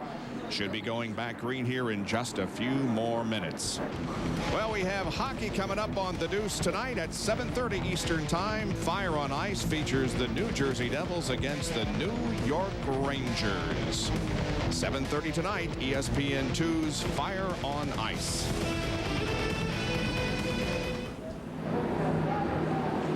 Well, Dale Earnhardt stayed out and led a couple of laps and accomplished a couple of things when he did so. First of all, he picked up some bonus points from himself, and he also gave Chevrolet a leading lap. And Dale Earnhardt is back in. He spent some time in the pits. We're obviously going to make some kind of adjustment. Oh, this is the stop a moment ago. I'm sorry. On tape. And we see him making an adjustment. See the thing they threw out of the right front? Looks like a part of a spring rubber or something they jerked out of the right front. So that will make the car a little bit looser getting in the corner. That was good strategy on their part. They were running back in about 25th position. There are only 29 cars on the lead lap.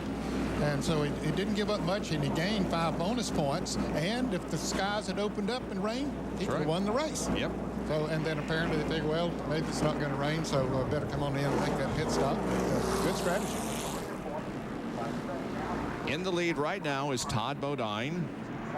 And second and third are the Yates cars. Kenny Irwin and Dale Jarrett in that order. There's Jerry Punch with a good crew chief story. Well, you're looking at Richard Slugger Labby, who is the new crew chief for Kenny Irwin, but he's also the old front tire changer for DJ. Dale Jarrett and Slugger, you're up here changing tires for DJ, but watching your young man, Kenny Irwin, pretty impressive. Yes, he is. I mean, last thing he told me this morning when he got in the car, he said, hey, we come to win this race. And man, if we can finish 1-2, that'd be a great day for Robert Yates. I mean, we've had some bad luck this year, and it'd be a great day for everybody, Texaco and Quality Care, if we could finish 1-2, which is like what we want to do, you know. With you calling the shots down on the 28 now, at least prior to the race day setup, how close are the 28 and 88 when it comes to the setup and chassis? I could show you the setup sheets, and the wheel weights are within 1 pound of each other. I mean, they're almost identical. I mean, Todd Parrott, he's been good to myself, and Robert and Raymond Fox. I mean, I'd be lost without Raymond Fox. I mean, he's like a right-hand man. 28 team's a very good team. We're just looking to improve. We got a lot of young talent, and we want to win races. Now, when do you get to be off the tire changing crew, get to be down there and actually be calling the shots for the 28? Well, me and Robert are still talking. I mean, we got to do what's best for both teams. not just the 28, but the 88, and we'll get it worked out in a couple weeks. Anyway, congratulations on the promotion. Thank you, appreciate it. Look forward to it. Richard Slugger Labby promoted to crew chief for Kenny Irwin, although he is still the tire changer because he's so doggone good at that. He is the tire changer for Dale Jarrett, and they want to keep him here if they can because he is one of the best. That might be the first. I've seen a crew chief changing tires on another car. Here's the last pit stop that Dale Jarrett made. We see there's Slugger on the right front changing the tire. Checks it off, tosses it aside, throws the other one on, grabs the wrench, tightens the lug nuts. Now back around the other side, taking the nuts off. Jack goes up. Mike Ford gets the jack up in the air. On. Let's go. Attaboy. Good pit stop. Bill Weber. Well, down here in the Kenny Irwin pits, Raymond Fox is one of the guys calling the shots today. Give you some equal time. Slugger's down there saying you guys are having a heck of a day, and you are. Yeah, we are. We just got to keep it this way. We're having a heck of a good pit stops, and me and Robert's talking about changes, and Slugger calls down here every once in a while to see how we're doing. But right now, we just want to finish in the top 5. Possibly would like to win the race, but 1 and 2 would be real good. You do have a hole in the grill, is that correct? Yeah, he's complaining about a little bit tight off, and maybe that's a little bit of it, but we're going to try to work on it on the next few stops, and but we're running pretty good right now, so we don't want to do a whole lot. Okay, that's Raymond Fox, and that's what Kenny Irwin said. Don't make any changes. We're running real well. Here's Ray Dunlap. Well, Bill, it's good to see Todd Bodine back up at the front in the Tabasco car. You know, in the last 6 November races here at Atlanta, there have been 2 Pontiac wins, 2 Chevrolet wins, and 2 Ford wins. But in the March race, it's been quite a while since we saw a Pontiac win. As a matter of fact, it was back in 1961. The guy's name was Bob Burdick. You may not remember that, but Todd Bodine would like to change that today. I remember Bob Burdick. I was in that race. Were you? Danny, you hadn't started with us back then, I don't think. No. I saw that a moment ago on the Raymond Fox board. Said, winners never quit, quitters never win. Yep. Keep at it. Pretty good philosophy to live by. Let's look at a First Plus Financial Field Summary as you see where everybody is at the moment. They're the top 15. Look at Kyle Petty back in 14, started 39th. Michael Waltrip in 15th there. 16 through 30 now with 29 cars on the lead lap. Dale Earnhardt was leading till a few laps ago, now drops back to 25th. And the rest of the field here at the PrimeStar 500. We'll be right back. The scene is Atlanta Motor Speedway, about 30 miles south of Atlanta in Hampton, Georgia. And we're past the halfway part of the PrimeStar 500. Here's the Bud Race recap. Todd Bodine currently the leader. He's led 40 of the first 170 laps, 22 lead changes, 5 caution periods for 35 laps, averaging just over 130 miles an hour. Here are the guys who have picked up 5 bonus points for leading a lap. And we have a few more. Dale Earnhardt, the most recent leader. He has led 2 laps. And also today, Johnny Benson led 1. That's 11 different leaders so far. We have 3 cars out of the race. Jimmy Spencer, Mike Skinner crashed, and Gary Bradbury also out of this event. Spencer and Bradbury both lost an engine in their cars today.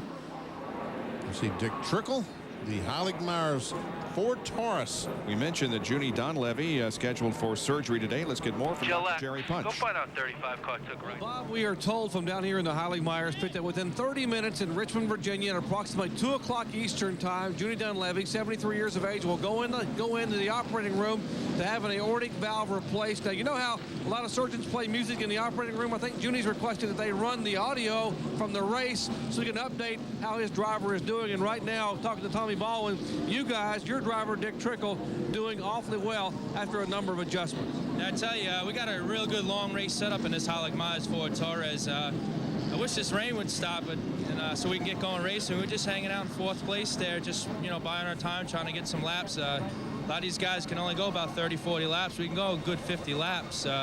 we're real confident, and today I think we can get back in the top 5, and I'm real proud of everybody back at the shop. Junie Donlevy's getting operated on right now, and hope everything going well over there. And I also like to say hi to my buddy Steve Park, who's in the hospital right now. Hope you watch it, bud. I'm going to try to win this one for you guys. So a lot of emotion in this pit. So Tommy Baldwin, by the way, one of Steve Park's best friends, a former crew chief when Steve was in the modified ranks. And Dunlevy, guys, 14 of the 50 greatest drivers in NASCAR history drove for Junie Donlevy. Fred Lorenzen, Joe Weatherly, and our own Benny Parsons among those 14 who drove for the legendary car owner, Junie Donlevy. Let's see if we can talk to Dick Trickle and see what he's got. Dick Trickle, this is Benny Parsons up at ESPN. Do you read me? Yo, we read you, Benny. How's everything going, Trickle? Looks pretty good up here. Well, I'll tell you what, it's a beautiful day at Atlanta, you know, Monday. We got a little loose one time there and got out of the top 5. The body got up underneath it. We got a little loose going in the stream, but we collected up and we're back in the hunt here. So, the Ohio Players Union gave you a good car here. We're just trying to tweak it, get the turn just a little bit better. We're going to go on. What happened going in turn 1 that time? Did you almost run in the back of Todd Bodine? Is that what caused you to go way high? Yeah, they slowed in front of me a little bit, and I got up to the high side. I think she started raining a little bit. Nobody else was up there running that groove in, and 5 car got up behind me and loosened me up a little bit. Had to collect it up, but here we are, ready to race. Well, good luck to you. Trickle right now in 7th position as he and the others are still at reduced pace here because of another shower that passed over the track. They have brought out some drawing equipment, but they're beginning to move back to their assigned spots, so we should be going green here before too much longer. Back to Atlanta Motor Speedway, where the shower is over and we are within a couple of laps of getting the green flag once again. Todd Bodine is the leader of this race. Right behind him is the 28 car of Kenny Irwin. Now let's look through Kyle Petty's windshield. Doesn't look like there are any raindrops on there. You see this onboard camera as a sponsorship from Players Inc. Well, tell me more about that, Ray. Well, Bob, basically it's designed so that the folks at home will get to know these guys, not just by their name, but by their face. And this is John Burroughs. He plays for the Atlanta Falcons. John, the rumor down here is you're hooked on this NASCAR thing. I tell you what, I'm a race fan for life now. I got to go to my first race last year in Talladega. And, you know, with Players Inc. being involved with the Kyle Petty racing, or the Petty racing team, and Kyle Petty, the 44 and 43 car, fantastic, man. Being able to be down here in the pits and pull some tires and throw the sign around, I tell you what, I'm having the time of my life. Well, this guy plays defensive end, but he looks pretty small, doesn't he? Well, really, the deal is he's a lot bigger than me, guys. You know, one of the good things about having a football player down here is if the car falls off the jack, you can just go out there and pick it up for him. I'm telling you what, these guys over here that are doing the crew, the jackmen and stuff like that, they'll throw the car around easier than a football player can. These guys are amazing. But we're having a great time here today. It's just a pleasure for Players Inc. to be involved in this. Well, that's what it's all about, having fun. Now let's go to Dr. Jerry Punch. How about that? Athletes hooked on sports, right? Let me show you. You had the jet dryers out a moment ago. It is not raining, folks. What the jet dryers were doing was blowing this debris off the racetrack. These big chunks of rubber that are all over the track. This one was actually matted in the grill of one of the lead cars that came in a moment ago. And Bill, this kind of debris can cause a problem, right? Kenny Irwin actually has a hole in his grill. Now, normally you'd come in under caution. You take this lacquer thinner, pour it on this rag, clean off the grill. Then you take the tape and stick it on there. Because it's cleaner, because you use this, the tape will stick better. Unfortunately, they're doing 18-second pit stops. They don't have time to clean the grill. When Kenny comes in next time, they'll just take some tape, slap it up there over the hole, and hope that corrects the problem. The green flag waves and competition resumes in the PrimeStar 500. And remember, 5 green flag laps and they'll get the halfway money. We've already gone past the halfway, but the leader will pick up if whoever's in front after 5 green flag laps gets to 10 grand. Kenny Irwin is like a rock came off that corner, like he was shot out of a canyon, or should I say cannon. Out of a cannon into a canyon. And right by Todd Bodine.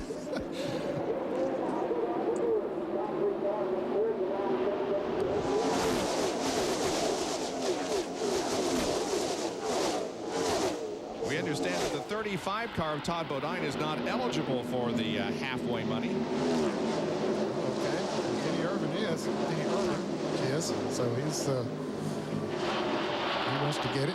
Now it looks like that Dale Jarrett had a notion to try the inside of Todd Bodine. Let's see what happens as they come off the corner. Nothing this time. Jarrett stays back there in third. Mark Martin has just quietly worked his way up to fourth. That fourth car in line there is not the fourth place car in the order. That is Brett Bodine, and he is in 30th position, a lap down. There is Mark Martin, who's fourth. And right behind him is Terry Labonte. Terry has hung in there, been good all day long. And Jarrett got another good run. Yeah, Todd slipped a little bit that time coming off the turn 4, but he blocks the inside of the racetrack and keeps Jarrett back there.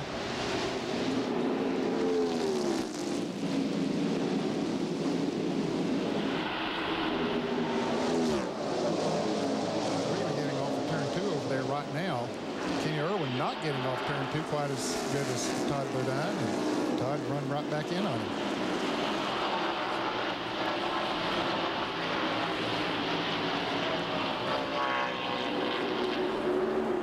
Cars now running average speeds of 187 miles an hour as they try to win that $10,000.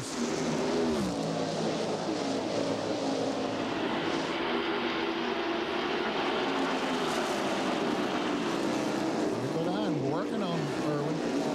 Back up there. Mark Martin trying to get by Brett Bodine on the outside.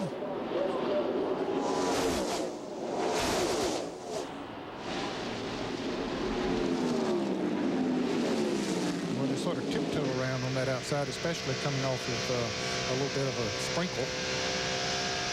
That's a good way to explain it, Ned. Tiptoeing. That's about what it looked like with those guys going on the outside. Let's watch Mark Martin as he goes down the backstretch. See, up to 190. Well, he's in the middle of the corner now. His speed should be going.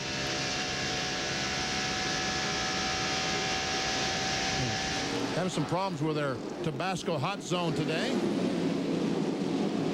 Kenny Irwin has won the $10,000 for not at the halfway mark, but at the lap eligible for the halfway money. First in his career that he's picked that up. Here's Jeremy Mayfield and Dick Trickle as they battle. Mayfield trying to take over the position. And that would be for 9th spot. Mayfield has 9th, Trickle in 10th. First three cars have pulled away now a little bit from Mark Martin and the others. There's the separation. Isn't very much, but the real battle up front is among three cars. Well, one thing that helped them to pull away from Mark Martin is they got around Brett Bodine early after the green flag failed, and Mark had to chase him for a few laps, and then when he passed him, as you said, he had to tiptoe around, so that cost him a little bit of time too. We'll see how that works out now that Mark has free racetrack between he and the three leaders. You know what, Todd Bodine is doing a pretty doggone good job with those two tires, Ned. Yeah, he just changed two tires. That was a while back in the caution, but he got out first, just changed the two tires, and then they're working well for him right now. So that might be something they'll put in the back of their mind, come down to a pit stop with just a few laps to go. I would imagine he'd stick on two tires because we can see there is speed there. As Rusty Wallace trying to pass Dick Trickle. Got to move him into the 10th spot. Jeff Burton there in the 99, just outside of the top 10.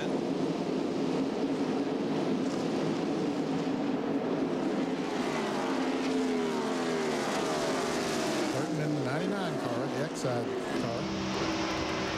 18th in the point standings entering today's race. Goes to the inside of Rusty. Falls in behind him. Darrell Waltrip going back into the garage one more time. He's been in the garage several times today. Darrell's being shown 39th place, 62 laps down.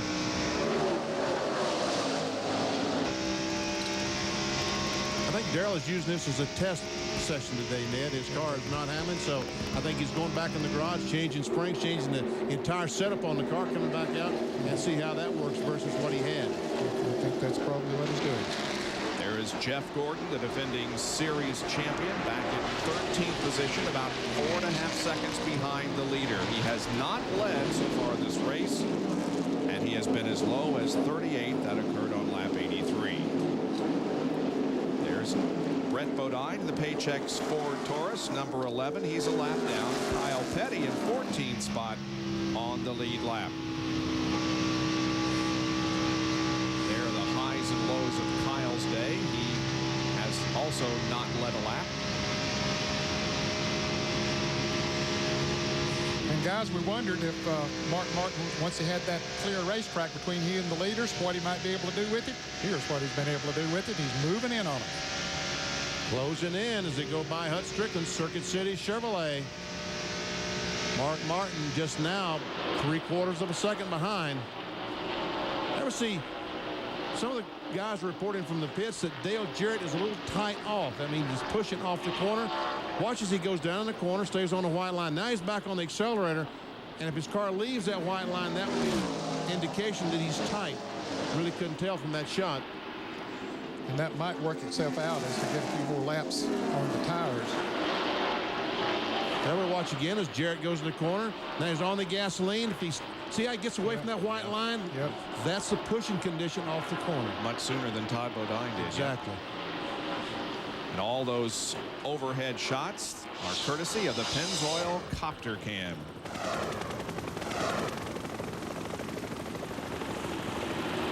Well, Kenny Irwin, the leader of this race, although he's a rookie, he has competed here at Atlanta. In fact, finished 25th here last year after starting in 8th position. Now Jarrett has the tried to get the inside position on Bodine, but didn't do it. Well, he had a run on him coming off turn 4, but that thing pushed up just a little bit on him, and that negated the pass. Fastest lap that one was Mark Martin.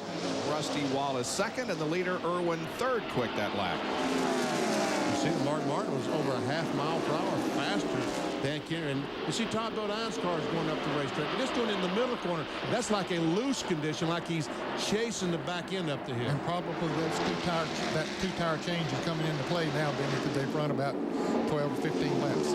Jeff Burton also moves up. He passes Dick Trickle and goes to 10th spot. So Jeff Burton works his way into the top 10. Once again, we see Mark Martin with the fastest lap. Look at that, over almost 2 miles per hour faster than the leader, Kenny Irwin. So Mark Martin, you're right, getting closer and closer to the front.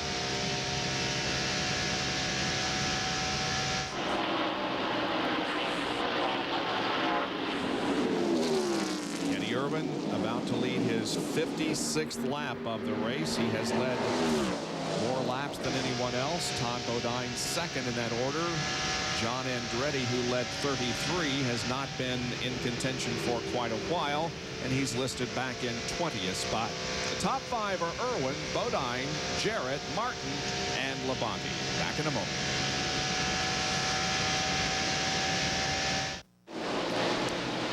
We've got a good competitive Winston Cup race going on here at Atlanta Motor Speedway. Almost to the 200 lap mark. We'll run 325 today. Kenny Irwin in the Haviland 28 is the leader. Jarrett second. And Mark Martin has moved to third as Todd Bodine drops to fourth. Right now we've got 3 of those Ford Taurus up front. Pontiac is in 4th and Chevrolet is in 5th. About at the very top of the show, this Ford Taurus, new in Daytona this year. Last week at Las Vegas, they ran, as they run across the traffic. Last week in Las Vegas, the win was so convincing. They had 13 of the top 14 positions. NASCAR took a 1/4 inch off the rear spoiler, and looks like that did not bother them too much. And we talked about this during our weekend coverage, but for those of you just joining us today, a 1/4 inch may not sound like very much, but that's spread across a spoiler that is, what, 57 inches wide? Yeah, it goes across the entire deck bed, which is 57 inches wide, as we see. Martin Yeah, he has slowed, Bob. I don't know what happened, but he is definitely off the pace. Wow. He's running right behind Dale Jarrett, right on his bumper, and now falling back. Losing positions as here comes Jeff Burton to the inside. So does Bobby Labonte. And wow, that 6 car just dropping back like a rock. There goes Jeremy Mayfield. And he raises his hand. He heads for the bottom of the racetrack. That's sort of an indication of maybe a cylinder, Benny. They might have lost a cylinder. Oh, he's got a flat tire. Flat tire, okay. Down to Jerry Punch.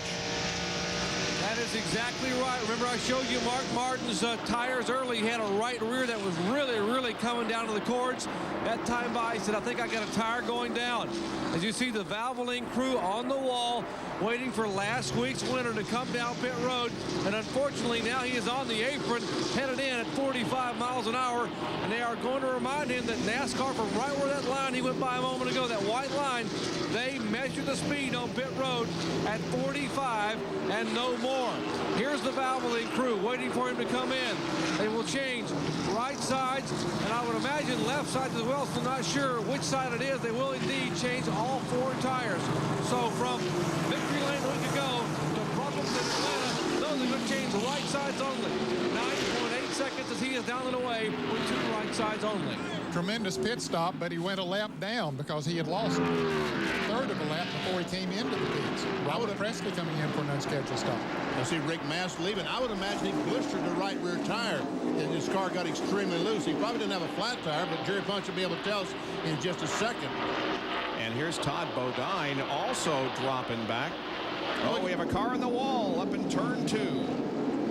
Jerry Cope, the gum out car. And he's coming back down across the track, down on the low side of the track now. The leaders are coming around, but he gets out of the way. Wow, heavy damage to the gum out car. Boy, what a tough break for Mark Martin. Yeah. Having to stop under the green, and now everybody else will be able to stop under caution. Bill Weber? Just a quick update on Todd Bodine. He has reported to his crew that he has a skip in the engine. It is intermittently missing. This could give them a chance to check it under caution, but a great run could be soured by a potential engine problem for the Tabasco Pontiac. They talked about a problem in practice before qualifying. Remember, they talked about a fuel pickup problem, and they were able to get that fixed in time to go out and qualify. And what a great qualifying run he had, but hopefully that is not something reoccurring as we see the safety crew over to check out Derek Cope. Looks like the left side of the car. Yeah, the left impact there. The left side is obviously what made the impact with the wall. I'm guessing he goes in the corner and spins, does a 180 and smacks the wall with the left side. Well, let's take a look and see what did happen.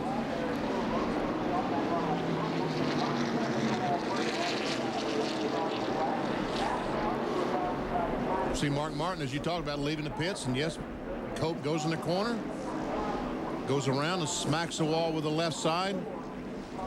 And that's hitting that wall with at probably 175 miles per hour.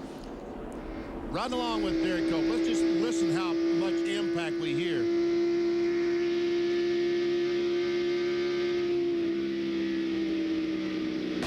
Oh, tire bleed. What'd you say? You heard the tire blow. Yep. Without any kind of warning. Wow. All right. We have those on the lead lap on pit road for a lot of service here. And Terry Labonte is in. Left side, right side's already on, left side's on, and away he goes. Dale Jarrett also on pit road. They're completing his stop. He's waved away. Kenny Irwin also getting the stop completed, and he's down. And will be the first out. He's right there at the end of pit road, and all he has to do is just accelerate a little bit, and he's out of his pits. As the rest of the cars, and there we see the tire off Derek Cope's car. That's the tread or the cap off the tire. You see the helmet is off Derek Cope. Still working to get him out of the car.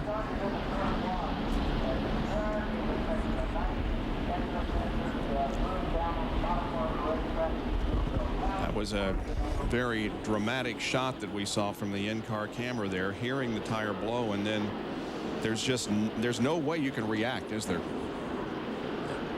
And, you know, Jerry Punch showed us in the track back just how strong these cars are, made out of a 2x3 box tubing, 2x3 box tubing, and all the roll bars and all that stuff making contact with outside retaining wall. But again, at 175 miles per hour, you're going to have a pretty doggone good lick. Yep.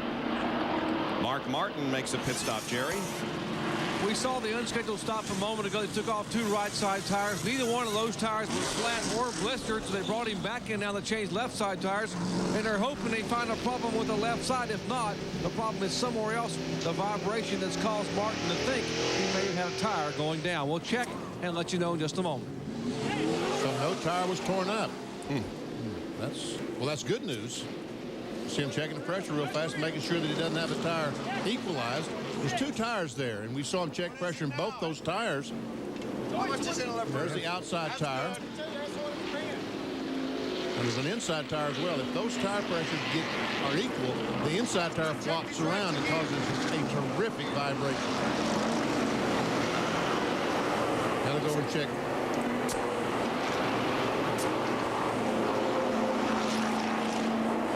Remember, Mark Martin had a vibration last week at Las Vegas. However, he did manage to win the race. And that was a transmission problem, I think.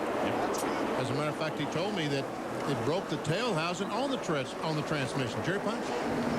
Well, they're still looking, and thus far everything we've been able to see is that all tires were up, and are now looking to make sure all the wheel weights were in place. And now Jimmy Finning is talking to his driver, trying to comment that everything is okay. Let's see if I can get over and get a quick comment from Jimmy Finning as to exactly what may have happened with the tires. He's going up to talk to Jack Roush. We'll step up here and get a comment from Jimmy if we can. Jimmy, what was wrong? Did you have a tire going down? He thought we had he went real bad loose, and he thought he had the right rear go down, but he must got some rubber on it or something, but we couldn't take a chance. All right, they checked all 4 tires, and apparently they were all 4 up, no blistering, and hopefully the vibration is gone and everything has been settled in the Valvoline pits. And like Jimmy said, you cannot afford to take a chance. That is for sure. We are under caution because of a crash involving Derek Cope, which happened just a few minutes ago. Let's ride along and listen once again.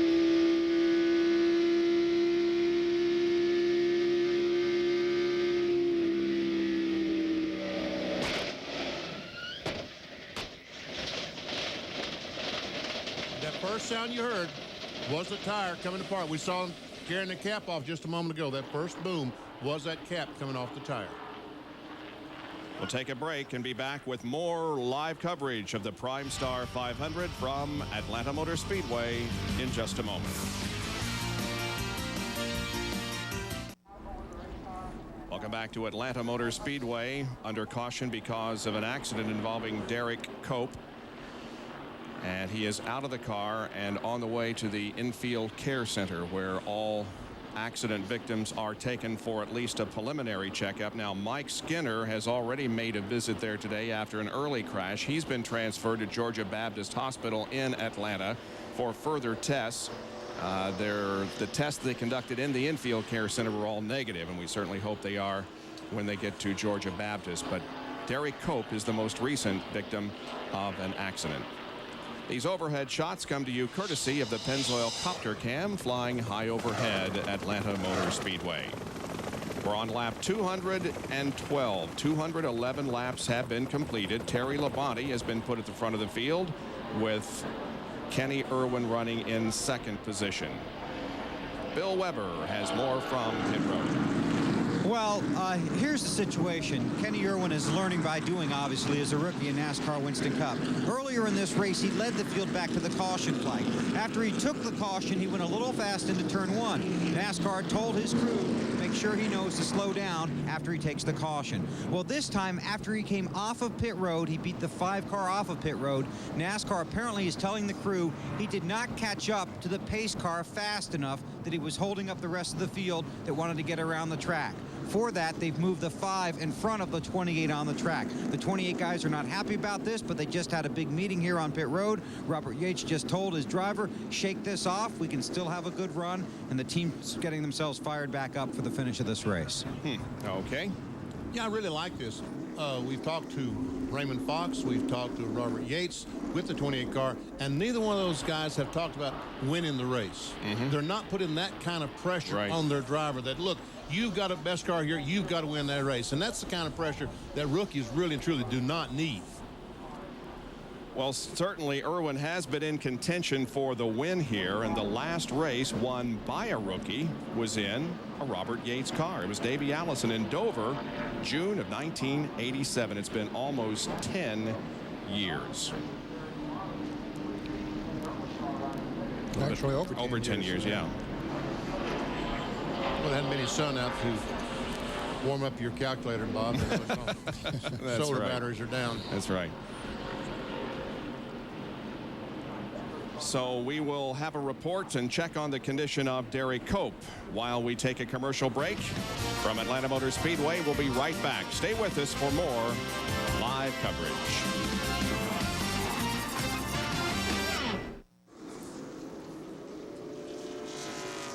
Drivers have been given the signal, one more lap to go. When they come around next time, we'll get the green flag. Mark Martin is on the tail end of the lead lap. The leader of the race is Labonte, Irwin second, followed by Johnny Benson, Kenny Wallace, and Dale Jarrett, your top 5. Here's Bill Weber. Raymond Fox, you left the pits first, but you're second on the leaderboard. What did they tell you about your driver? Well, NASCAR said that we didn't catch up to the field quick enough, so we beat them out of the pits. That's what counts. Put that behind us, and we'll go racing now and see if we can win this thing. How is your car? It's pretty good. It's still a little bit tight. We made a little bit of adjustments. Don't want to do too much, and see how it ends up. Okay, and they also had enough time to put one piece of tape on that hole in the grill. All right, the cars are lining up for the restart now. That car on the inside, Greg Sachs, remember, does not have third gear. Well, that inside line needs to be aware of that. Again, we see Sachs go to the inside. Yep, everybody passes by.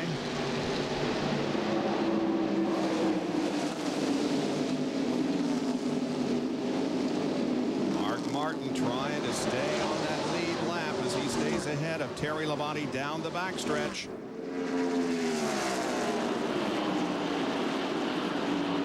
Under NASCAR rules, if you're unfamiliar, the caution flag comes out now. The pace car picks up the leader, which would be the yellow car, Terry Labonte. And Emerson battle for the lead. Looked like Kenny Irwin was taking a look on the inside. He took a look in the tri-oval, but nothing doing at the moment. Closed up right on the back bumper of Mark Martin. Martin has to stay out there. Just hoping for a caution. Had that misfortune to make the green flag pit stop. Ooh, there's about to be some trouble back in the back of the pack that could have brought that caution, but they got cleared away.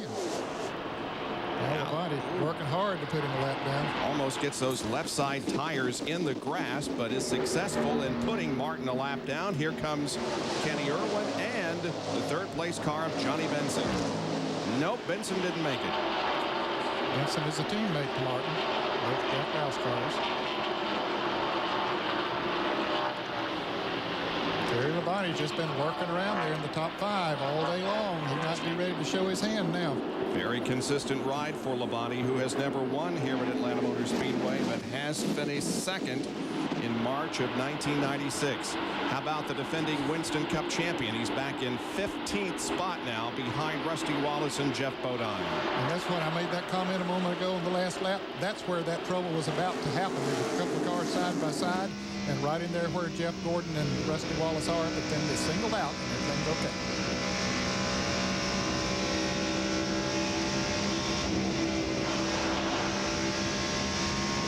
Ernie Irvin come up on the outside of Jeff Gordon, down in 1 on the outside, trying to take the spot away. Haven't seen much of Irvin today. He's hung in there on the lead lap. jockeying around back there. Pretty good battle. Jerry Nadeau in that 13 car is also up there in the battle. He's in 29th spot. This is the onboard with Bill Elliott. And we see Ernie Irvin had to back off as he closed in behind the Jerry Nadeau car. He had to back off and get in the line between the 24 and 94. Now we'll switch over to Nadeau and we'll see Bill Elliott on the left. That's his owner, Bill Elliott, and his teammate. So Jerry, just follow me. Oh, I can't follow you because John Andretti's down there. I see. Now these cars going by Jeff Bodine, so Bodine back to 15th, now 16th spot as Irvin goes by.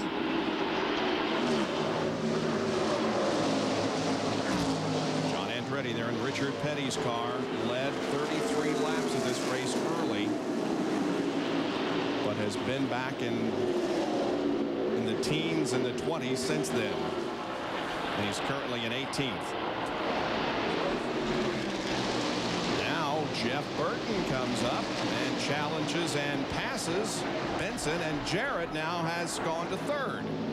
So we have Labonte, Irwin, Jarrett, Burton, and Benson. And Kenny Wallace still continues to have a good run today. He's in 6th spot.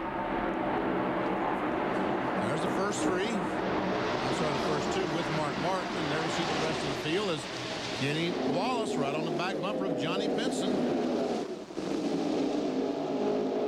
And right on Wallace's back bumper is Bobby Labonte, followed closely by Jeremy Mayfield in 8th.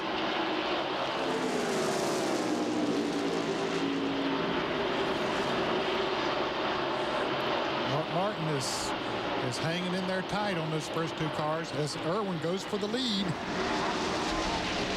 And here he is moving to the inside up Labonte and taking the top spot. That looked pretty easy. Mark Martin still a lap down, however, positions himself between first and second. Next time by, there will be 100 laps to go. Now we promised you the update on Derek Cope. Let's get it from Ray.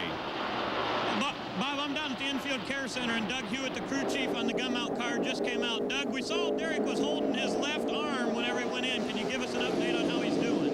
Well, all we know is he's in there. He's talking to Renee, and they're going to take him to the hospital. They just did some x-rays, but they're going to keep him overnight. But he was talking to her, and hopefully he's going to be okay.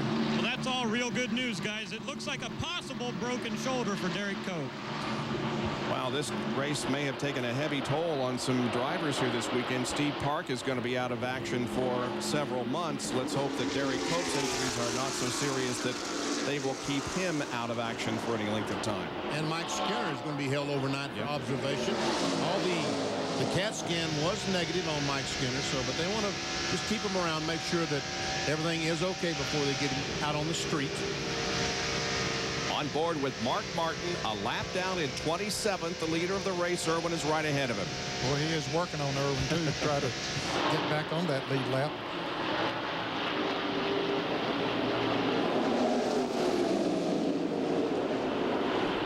Everybody hugging that inside. Dale Jarrett closes up right on the back bumper of this group. And in 4th position, and the driver gaining on the drivers in front of him, is Jeff Burton. He's only 1 second behind the leader, Kenny Irwin. Jeff's best finish here was a 4th position in March of 1994. He finished 34th in this race a year ago. I should say in the November race here.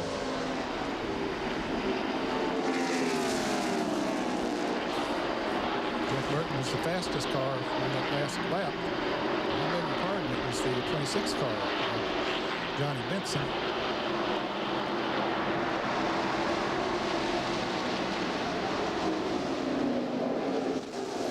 And right now, Burton is the fastest. That lap. Nope. Hey. Todd Bodine in the Pontiac is the fastest car that lap. Todd Bodine's currently running in 10th spot. Bill Weber, what you got, Dad? Well, school's still in session for Kenny Irwin, and it probably will be till the checkered flag falls, but they have told him do not race Mark Martin. Do not race the 6. Protect your tires. Save your tires. So if Mark gets up there, you might see him get by. The next car Kenny Irwin is racing is the 5. Probably pretty good advice, huh? I think it's great advice. Again, you're not trying to win the battle, you're trying to win the war. And Mark has already had some tire problems today, and he's having to run the car probably a little bit harder right now than he wants to run it, but he has to try to get back on the lead lap. One of the laps we timed, Todd Bodine was the fastest. Another lap we timed, Dick Trickle was the fastest, and here they are running together in 9th and 10th. Todd Bodine has led 46 laps today.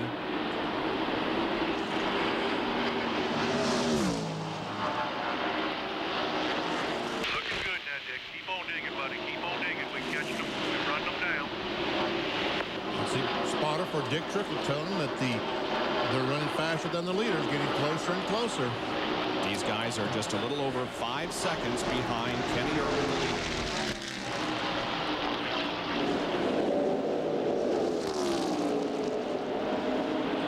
And there's a good 3-car battle up ahead of those guys. Wallace, Labonte, and Jeremy Mayfield. And 6th, 7th, and 8th.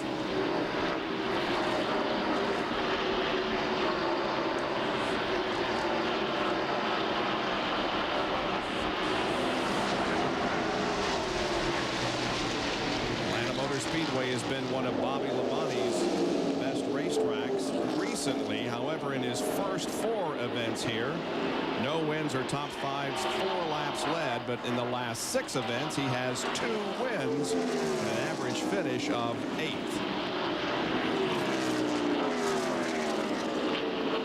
Back up front, Irwin still leads. Terry Labonte running 2nd, Jarrett is 3rd, and Jeff Burton is in 4th position.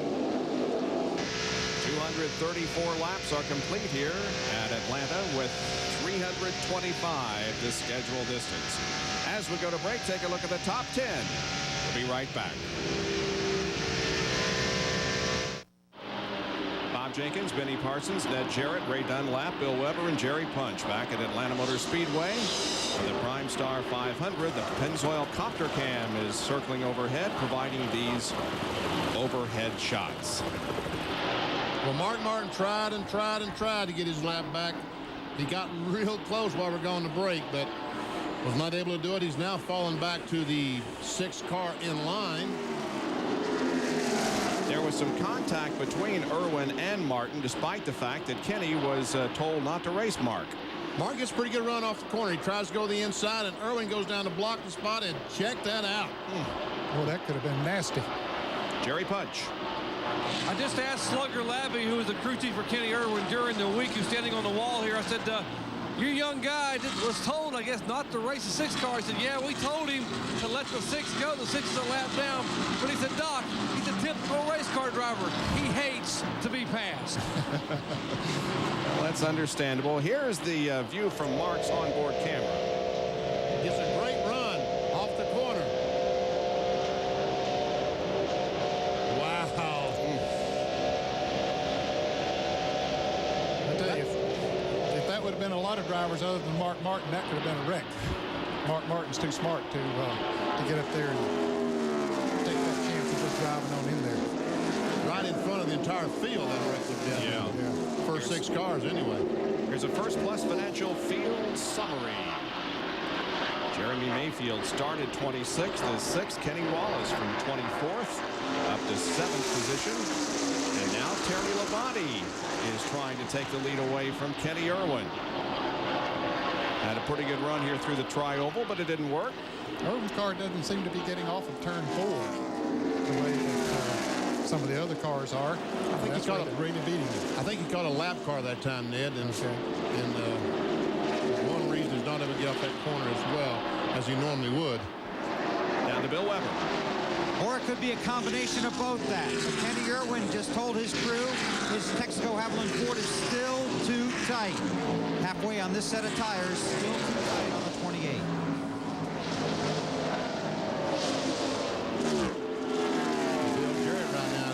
closing in right on the back bumper of Terry Labonte. Labonte's car pushing just a little bit, and there's a slow car, another slow car of Jerry Nathan. He immediately moves over unless his leaders go by. Looking inside of the racetrack. Smart thing for him to do. About the 99, where they was about 1 3/4 seconds behind. Yeah, losing a little bit of ground too, but hanging right in there in 4th place. Probably just taking care of his tires right now. No laps led for Jeff today, but a good run going for him. Let's check the speeds here as they cross the line. See who's the best. Well, Jeff Burton was that time. You see the leader ran 182.8. Jeff Burton 184.168.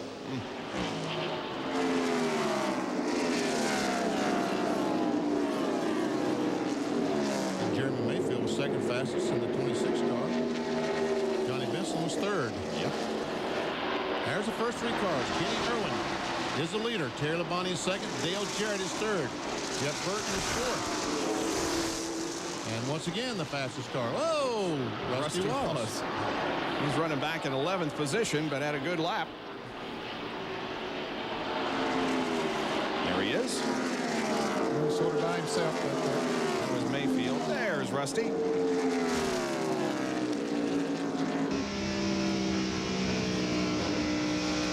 Right along with Rusty Wallace, you see there's nothing right in front of him.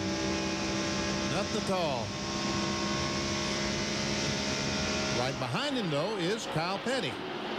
Good run today. He is running 12th spot. Yeah, early in the race, one of the early cautions, he came back in the pits, made an extra pit stop on a caution, and was back at the tail end of all of those that was on the lead lap, but worked himself up there good in the top 15. Kyle's best finish here was in March of 1989. He came home in 4th position. Right now, he's in 12th.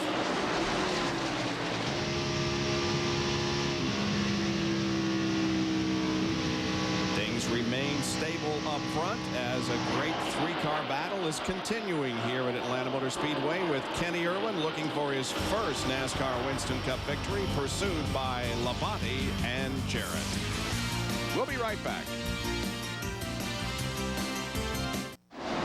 Back in Atlanta, where there's a great battle up front for the lead as Dale Jarrett tries to get it away from his teammate Kenny Irwin. Terry Labonte. Terry might have backed off a little bit. In fact, Terry Labonte has dropped back to 4th. Jeff Burton has moved into 3rd now. And there is Terry about to lose another position. There he loses 4th, goes back to 5th as Benson comes to 4th. And he might be just sort of cooling it right now, trying to make it on one more pit stop. Meanwhile, here the Yates teammates slugging it out on the racetrack.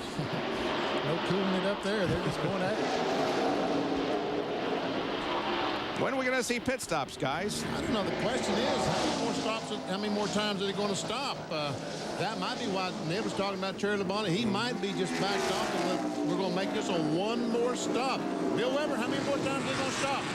Benny, I think they only want to stop one more time. It all depends if you can protect and save your tires. But right now, Kenny Irwin looking at stopping around lap 270. So he should be able to go to the finish there. Definitely on fuel, probably on tires. Down pit road, Jerry Buck. Well, likewise, his teammate Dale Jarrett should pit around lap 266 to 270. That would put him 62 laps on fuel from his previous stop. The concern is he would have to go 67 laps to make it to the checkered flag, but I believe they would roll the dice. One more stop only for the 88. Well, as they race up there for the lead, the 99 car of Jeff Burton is definitely moving in on them. And we see Terry Labonte. He's got some problems Labonte does. I don't know exactly what it is, but we saw him up there just a moment ago, and now he's falling back to the ninth spot. You can follow NASCAR racing when there isn't any NASCAR racing going on. Get the latest information, statistics, and news by visiting NASCAR at their website, www.nascar.com, NASCAR Online. And Jeff Burton is moving in closer and closer on the Robert Yates cars. See there how he did it? Just 1/10 of a lap here and a 10th of a lap there, and right there he is. He's right on the back bumper. Now it becomes a matter of car lengths and not tenths of a second. And I tell you what, I'm sure every one of these guys are looking over off turn 2. There's a rain shower over there. Oh, boy. And we hope it's going to miss this racetrack, but if it doesn't, I'm sure if it rains down, what's this racetrack, it will be.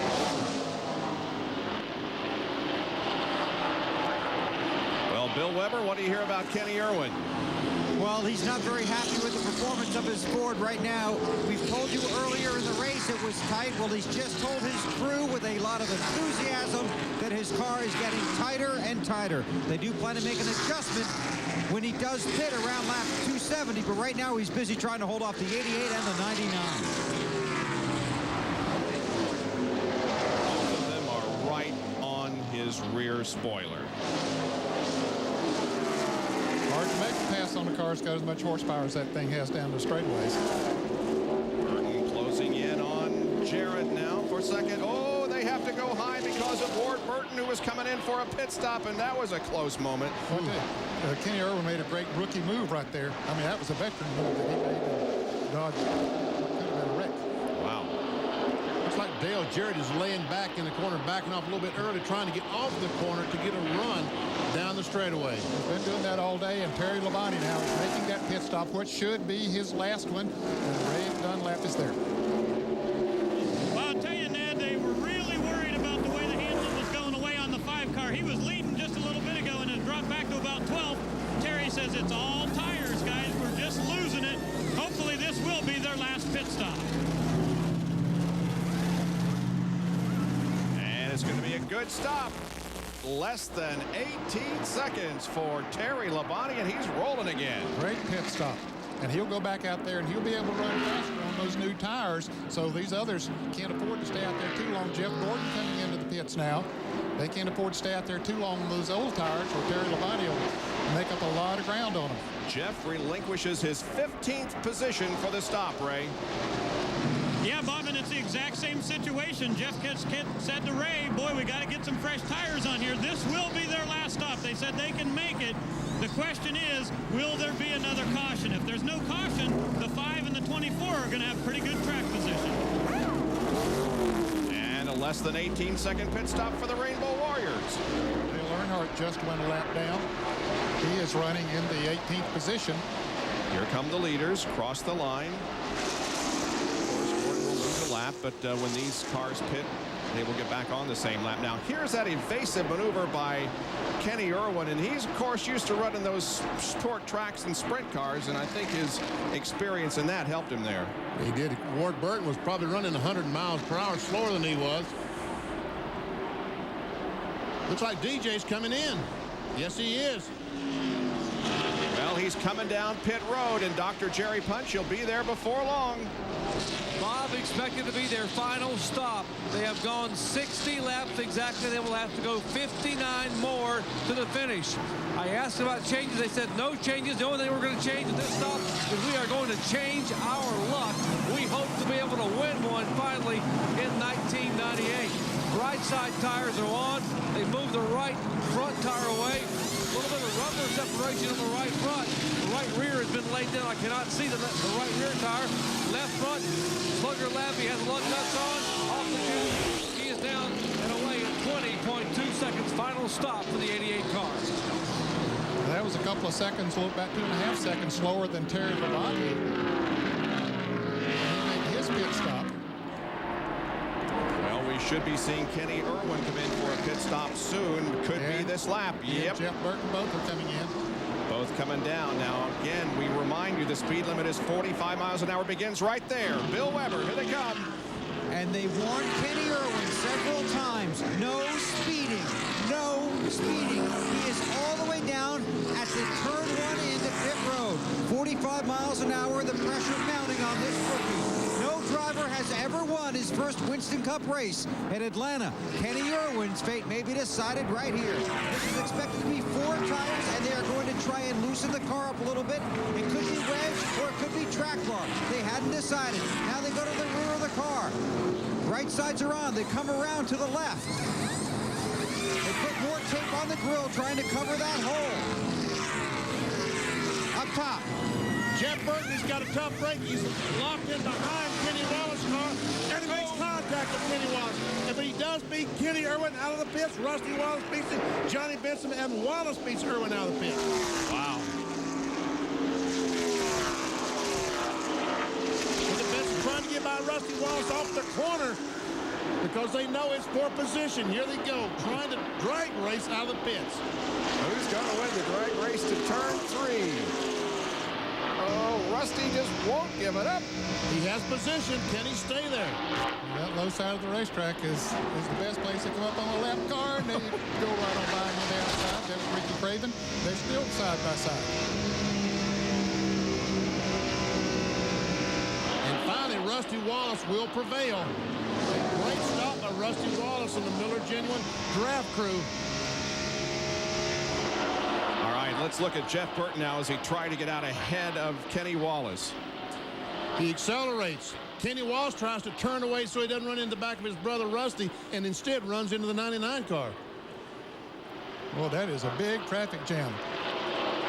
There is contact, and Irwin down on the inside. He really got hurt on that pit stop. Kenny Irwin lost a lot of time on that particular pit stop.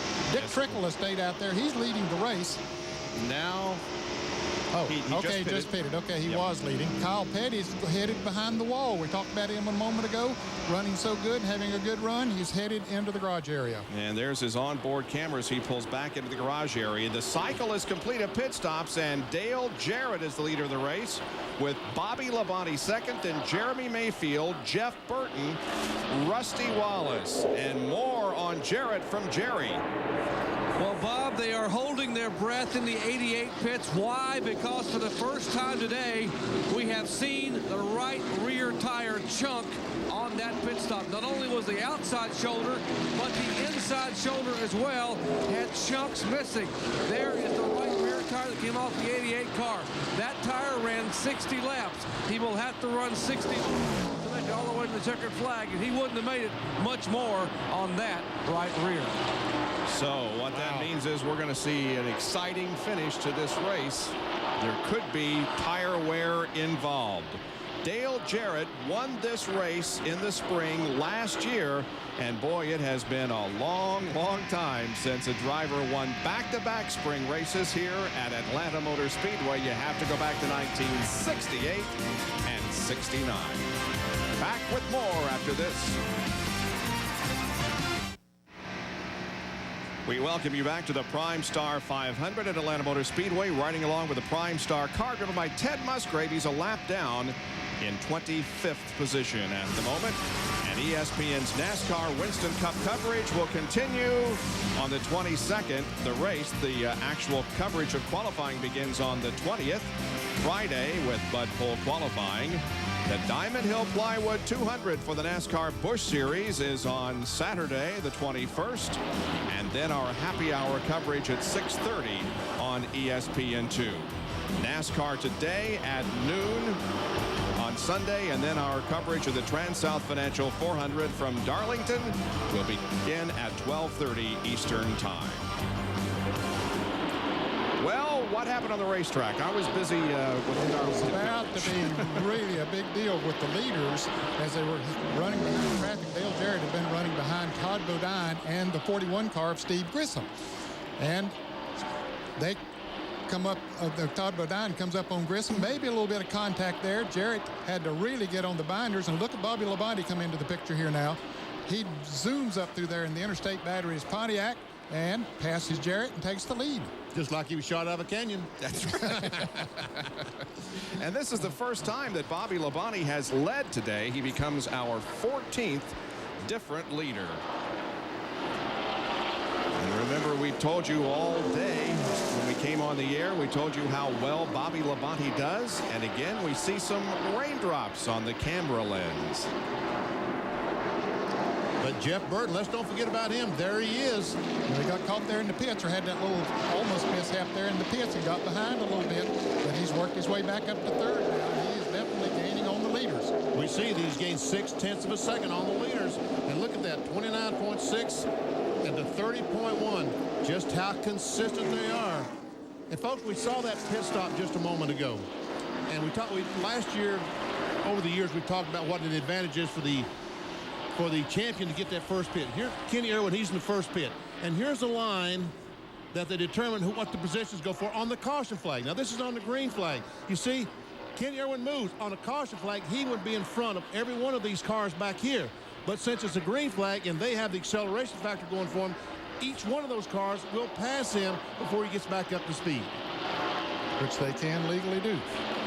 And because of that, Kenny Irwin, instead of... Whoa, and Bobby Labonte's in that same heavy traffic, and he's about to get caught up. They come up on Ricky Rudd. And the car going a lap down is the guy who started second and led part of this race, Todd Bodine. He's 17th and a lap down. Kyle Petty is out of the race. Ray Dunlap. Well, he sure is, Bob. The Hot Wheels Pontiac had a pretty good run out there. Seems like it might be a Pontiac day, almost in position for a top 10 for you today. Yeah, but being in the top 10 is not a Pontiac day. You know, I hate it for Hot Wheels and for Players Inc. This was their special race, and for Spree Prepaid Phone Cards, all our sponsor. That's back at Neil right there, Goldberg. That's a slow jab right there. But you know, for me, you know, it's still a Ford show. You know, it's pretty obvious that I blow a motor, and it's pretty obvious that this is a Ford-dominated race. And you know, I hate to stand here and whine about it, but quarter inch didn't really do much to them, I guess. Well, guys, over the years, Petty Engineering has 6 victories here. It won't be today, but those Pontiacs are running pretty good. Well, it's one out front right now, that's for sure. Bobby Labonte. Indeed, with the Ford of Dale Jarrett second, the Ford of Jeff Burton third, the Ford of Jeremy Mayfield fourth, and the Ford of Rusty Wallace fifth. So Bobby Labonte carrying the Pontiac colors here, maybe to victory. Back in a moment.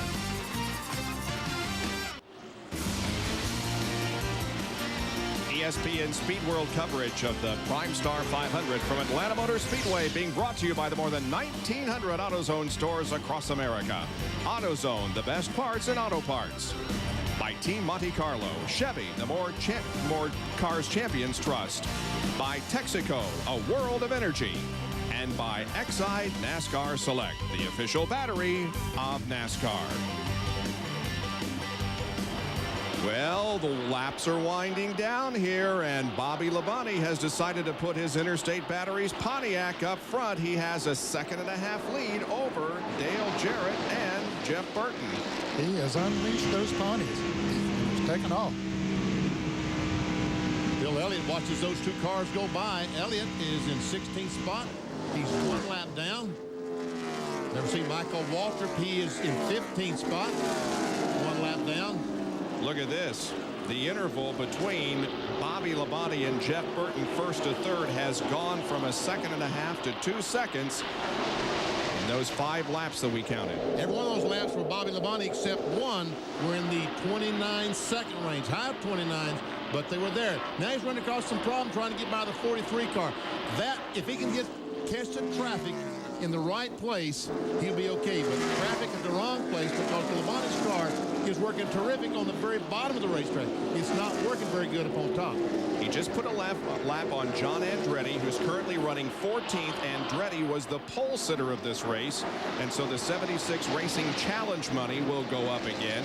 $76,000 was the total if Andretti would have been able to win from the pole position here today. There we see our First Plus Financial Field summary. Now Dale Jarrett had problems with that same traffic trying to go by on the outside. Here he's going by Michael Waltrip on the outside.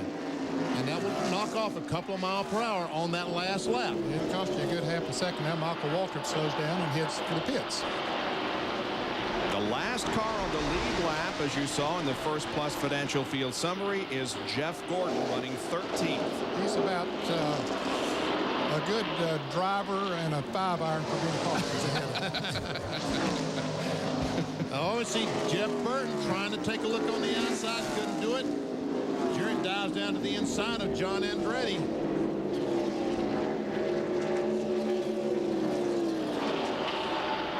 last lap by, these two cars lost 3 miles per hour to the leader, Bobby Labonte. This time they were about the same speed. Coming up next after our live coverage of this event, the 98 Newsweek Champions Cup Tennis continues live. We have a couple of really good players going at it today. Who's playing, Bob? Thank you, Benny. Thomas Muster and Chris Woodruff will be squaring off. Bobby Labonte has come to the front of this race after being very non-spectacular, Ray Dunlap. Bill Weber. That's okay, Bob. I'm going to tell him you said non-spectacular, too, after the race. But anyway, the crew tells me their car, which, by the way, is the same car he won with here last November, has been very consistent. But they're not sure the tires have been as consistent. So he's been loose, he's been tight. They've had some good pit stops. They had one that was about 21 seconds when they had to change a spring rubber. Their last pit stop was excellent, just a little over 18 seconds. They changed 4 tires, and the car now is better than it's been all day. That's when you want to get it good, is in that last run. And he is hugging that inside and taking off, as these guys race for second back here.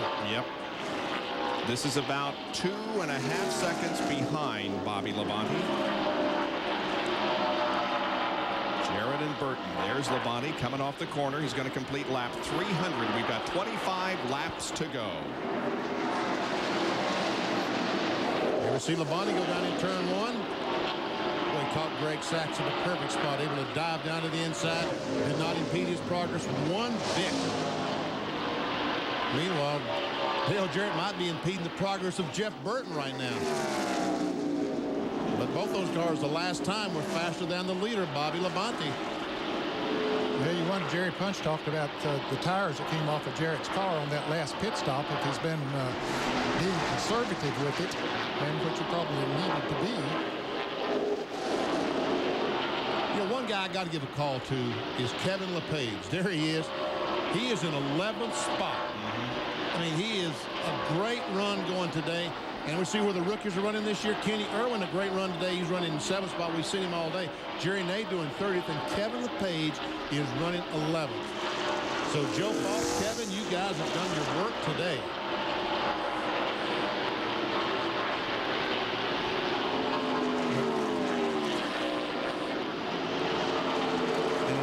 Who's been up to snuff today is this fella, Bobby Labonte, Interstate Batteries, Pontiac.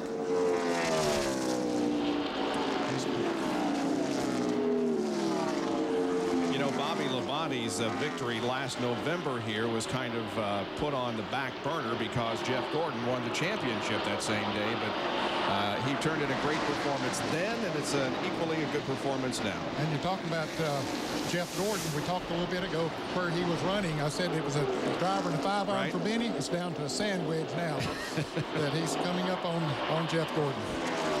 Never see the Jarrett car.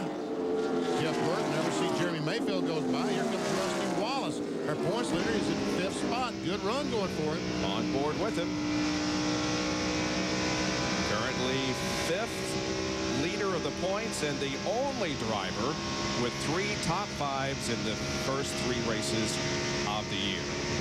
Now, points were awarded right now. He would have a 49-point advantage on Jeremy Mayfield, who would move into 2nd position, dropping Earnhardt down to 3rd. And Elliott and Gordon would also advance a position. Jeff up to 5th in the point standings, 124 behind. But Gordon is just about to be lapped. Yeah, it's a putt away now. Yeah, short putt. Yeah. And right now, he might be fast enough to impede the progress of Bobby Labonte. And I tell you what, those guys don't mean too much. I'm talking about Jarrett and... No, I didn't slow him down too much. Here he goes on the inside of Gordon. Talking about Jarrett and Burton. They're closing, folks. Hang on. This is not over yet. We only got 20 laps to go, and it is anybody's race. Right now, Bobby Labonte has the lead, but there's how close 2nd place Jarrett and 3rd place Burton are. Will Joe Gibbs get another victory here at Atlanta Motor Speedway? When we come back, we'll answer the question. Bobby Labonte leads the PRIMESTAR 500 at Atlanta Motor Speedway. 311 of 325 laps completed. We're following Bobby around the racetrack from the Pennzoil Copter Cam high above the facility here. His advantage is about 2.5 seconds over Dale Jarrett. Now more like 2.8 and 3.5 over Jeff Burton. That was Robert Presley, the next car. And there we see Jarrett come off the corner. We see that Jarrett has put some distance between himself and Jeff Burton. I tell you, catching traffic the last few laps while we're going to break, Ned and I watch the cars going, it's been so critical where you're able to catch these cars. As we see Bobby close in on the back bumper of his brother Terry, and Terry's going to let him have this line down to the inside, and that did not slow him down a bit. Boy, we're seeing history repeat itself. Bobby Labonte has won 2 of the last 3 races in Atlanta. Both times Jarrett's finished second. That's exactly the way they're running here at Atlanta, with now less than 12 laps remaining. And Terry Labonte just went that lap down, Bob. He is the top running Chevrolet in this field in 10th place. So 9 cars now in the lead lap, and Jeff Gordon's woes continue. He drops down off the banking and comes in for a very late pit stop with just about 10 laps to go. I saw him slow over there about 1.5 laps to go, and apparently he felt something go wrong with the tire and said, I don't want to chance it, so let's go to the pits and race. Well, Ned, that's exactly right. You got to remember, this is a long season, and we're just in the 4th race of the year. They don't want to put the car in the fence. A good finish, even though he's a lap down, is a lot better. So they put on right side tires, and Gordon is down and away. But he'll have to maintain that 45-mile-an-hour speed limit all the way down pit road before he can accelerate. Right there is the line that indicates that they can accelerate again. His worst finish, remember we told you earlier in the broadcast, his worst finish in 1997 was here last year.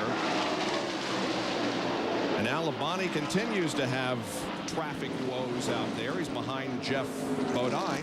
But he's still pulling away from Dale Jarrett. I think Jarrett has decided, hey, I can't catch him. I'm going to try to ride this thing out in 2nd place and take care of these tires so that he doesn't have to make an unscheduled pit stop. Joe Gibbs a little nervous. That's about like the last 30 seconds of the Super Bowl and being on the 1-yard line, trying to make the decision to kick a field goal or try to get in. Yep. Man. 8 laps to go, 317 complete. 3-second lead he has now.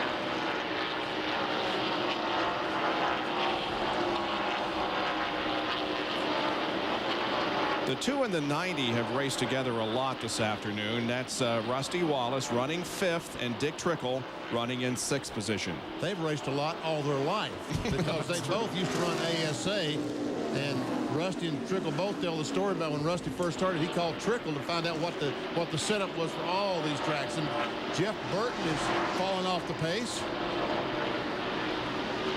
Still in 3rd position, but not. I think probably his tires are gone, Billy. Is there smoke coming from that car? Somebody said they thought there might be. Can't see anything right now, but I think it's tires that has slowed him. He's trying to hang on because Jeremy Mayfield is about 2 seconds behind him with 7 laps to go. Here comes Jeremy Mayfield off the corner. Yep. We understand it is tires. Mark Martin just brushed the wall. And he's coming into the pits. With 6 laps to go, and Martin has to make a unscheduled pit stop, probably for a tire change. Mark's had a tough day here today after one of the biggest days of his career last week at Las Vegas. See, the right rear tire is flat, actually flat on that car. He's just thankful to get it back to the pits. Yeah, in one piece.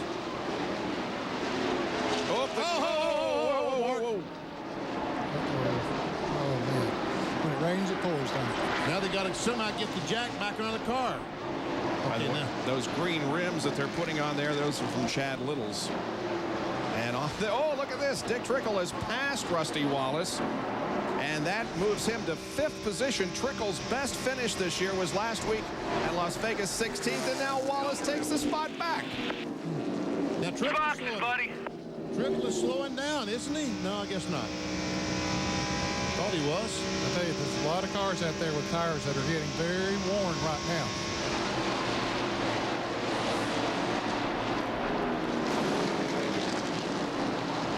So Rusty has 5th now as Trickle drops back a little bit. There's Jeff Burton, or rather Jeff Bodine in the 7 car running 24th, 2 laps down. And Johnny Benson goes a lap down in 9th spot. Remember, he was up there among the leaders a while back. And a car here, Lake Speed, here on the front straightaways, and well, no caution. Wow. He's down out of the way. What a great job. He did a 360 and kept going.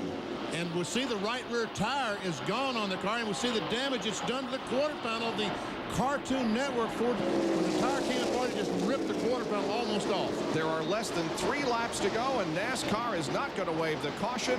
Lake Speed is well down off the racing surface in the track apron, and it gives the fans here in Atlanta a green flag finish. Bobby Labonte will get the white flag the next time around. Trying to put another lap on Ted Musgrave, car number 60. And Burton is in the wall. Well, tire situation there, and you see. Caution will come out, and the race will end under caution. Here's Bobby Labonte taking the white and the caution. He's going to win his 6th NASCAR Winston Cup event and his 3rd at Atlanta, and the PRIMESTAR 500 will end under caution. I don't think the pace car is even going out to pick up the field. It's sitting on the end of pit road, but Bobby Labonte is on the backstretch. And look at Jeff Burton's. Well, that was the 2nd incident. Here's the 1st, Lake Speed, coming off corner number 4. You see the right rear tire, and he goes up, smacks the wall. Now, as the tire starts coming apart, it will just disintegrate. Round he goes. Well, he didn't do a 360. He did a half spin, but he gathered it in and drove on. And here comes the checkered flag, and it's official as Bobby Labonte has won here at Atlanta, his 2nd straight win. He's won 3 of the last 4 Atlanta races. Bill? Jimmy Makar, I talked to you on Sunday morning. You said it's not the Pontiac, it's the driver that does so well here, and he did it again. Yeah, I tell you, it's true. I mean, that little boy can drive a race car when it comes to a lot of racetracks. He's a great race car driver. This is one of the places he has fun driving, and we have fun with this racetrack. It's probably our most favorite racetrack. It's been mine for a long time. You know, things just came together for us when they needed to. We struggled a little early. The car wasn't quite right. It was a little pushy, and it was a little loose, and so we just kept dialing around with it, and good Lord bless us that there at the end we got the combination right, and we were able to do what we had to do. I teased you yesterday about waiting to the last race of the season to end. This year, last race of the season to win, and this year you did it early. Yeah, boy, that's a good feeling. That really is. I mean, it takes, like I told you, it took a lot of pressure off right now. I mean, you know, we're putting that pressure on ourselves to win. We got that over with. I'm hoping this is just the first of a few for this year for us. It's the first one for sure. Bobby Labonte wins again in Atlanta. Here are the results now. The yellow arrows indicate drivers who led a lap, and the double arrows beside Kenny Irwin's name indicated that he led the most. And look at Kevin LePage. He was in the top 10, had to make a late stop for tires, dropped down to 14th, 2 laps down. Dale Earnhardt finished in 13th. And Jeff Burton has got out of his car and is on the racing surface.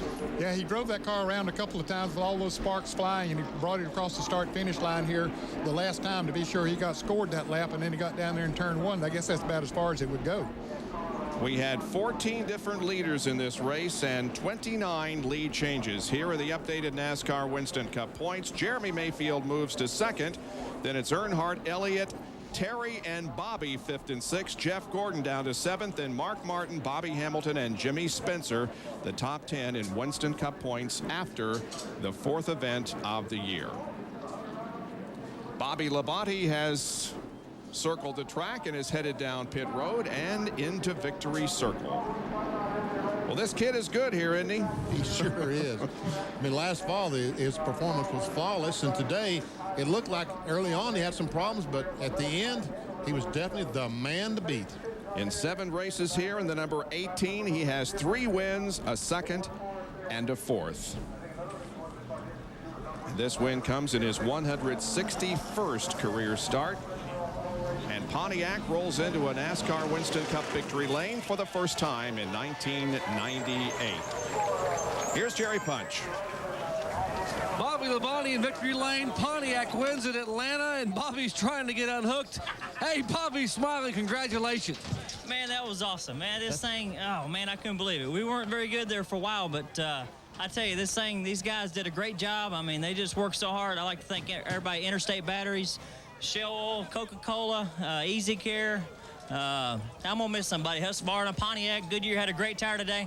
I knew last year, I was hoping we were going to win one before the last race last year, and I don't think we ought to have any practice anymore. Hey, I got to say hi to my wife, Donna, and Tyler and Madison. They didn't make it this trip. All right, Bobby Labonte victorious for the 6th time in his career. Bob? Congratulations to Bobby Labonte, who has won our rain-delayed show. Coming up is tennis. This has been a presentation of ESPN, the worldwide leader in sports. Now let's go to tennis. Okay, Corky? Yeah, you got it, man.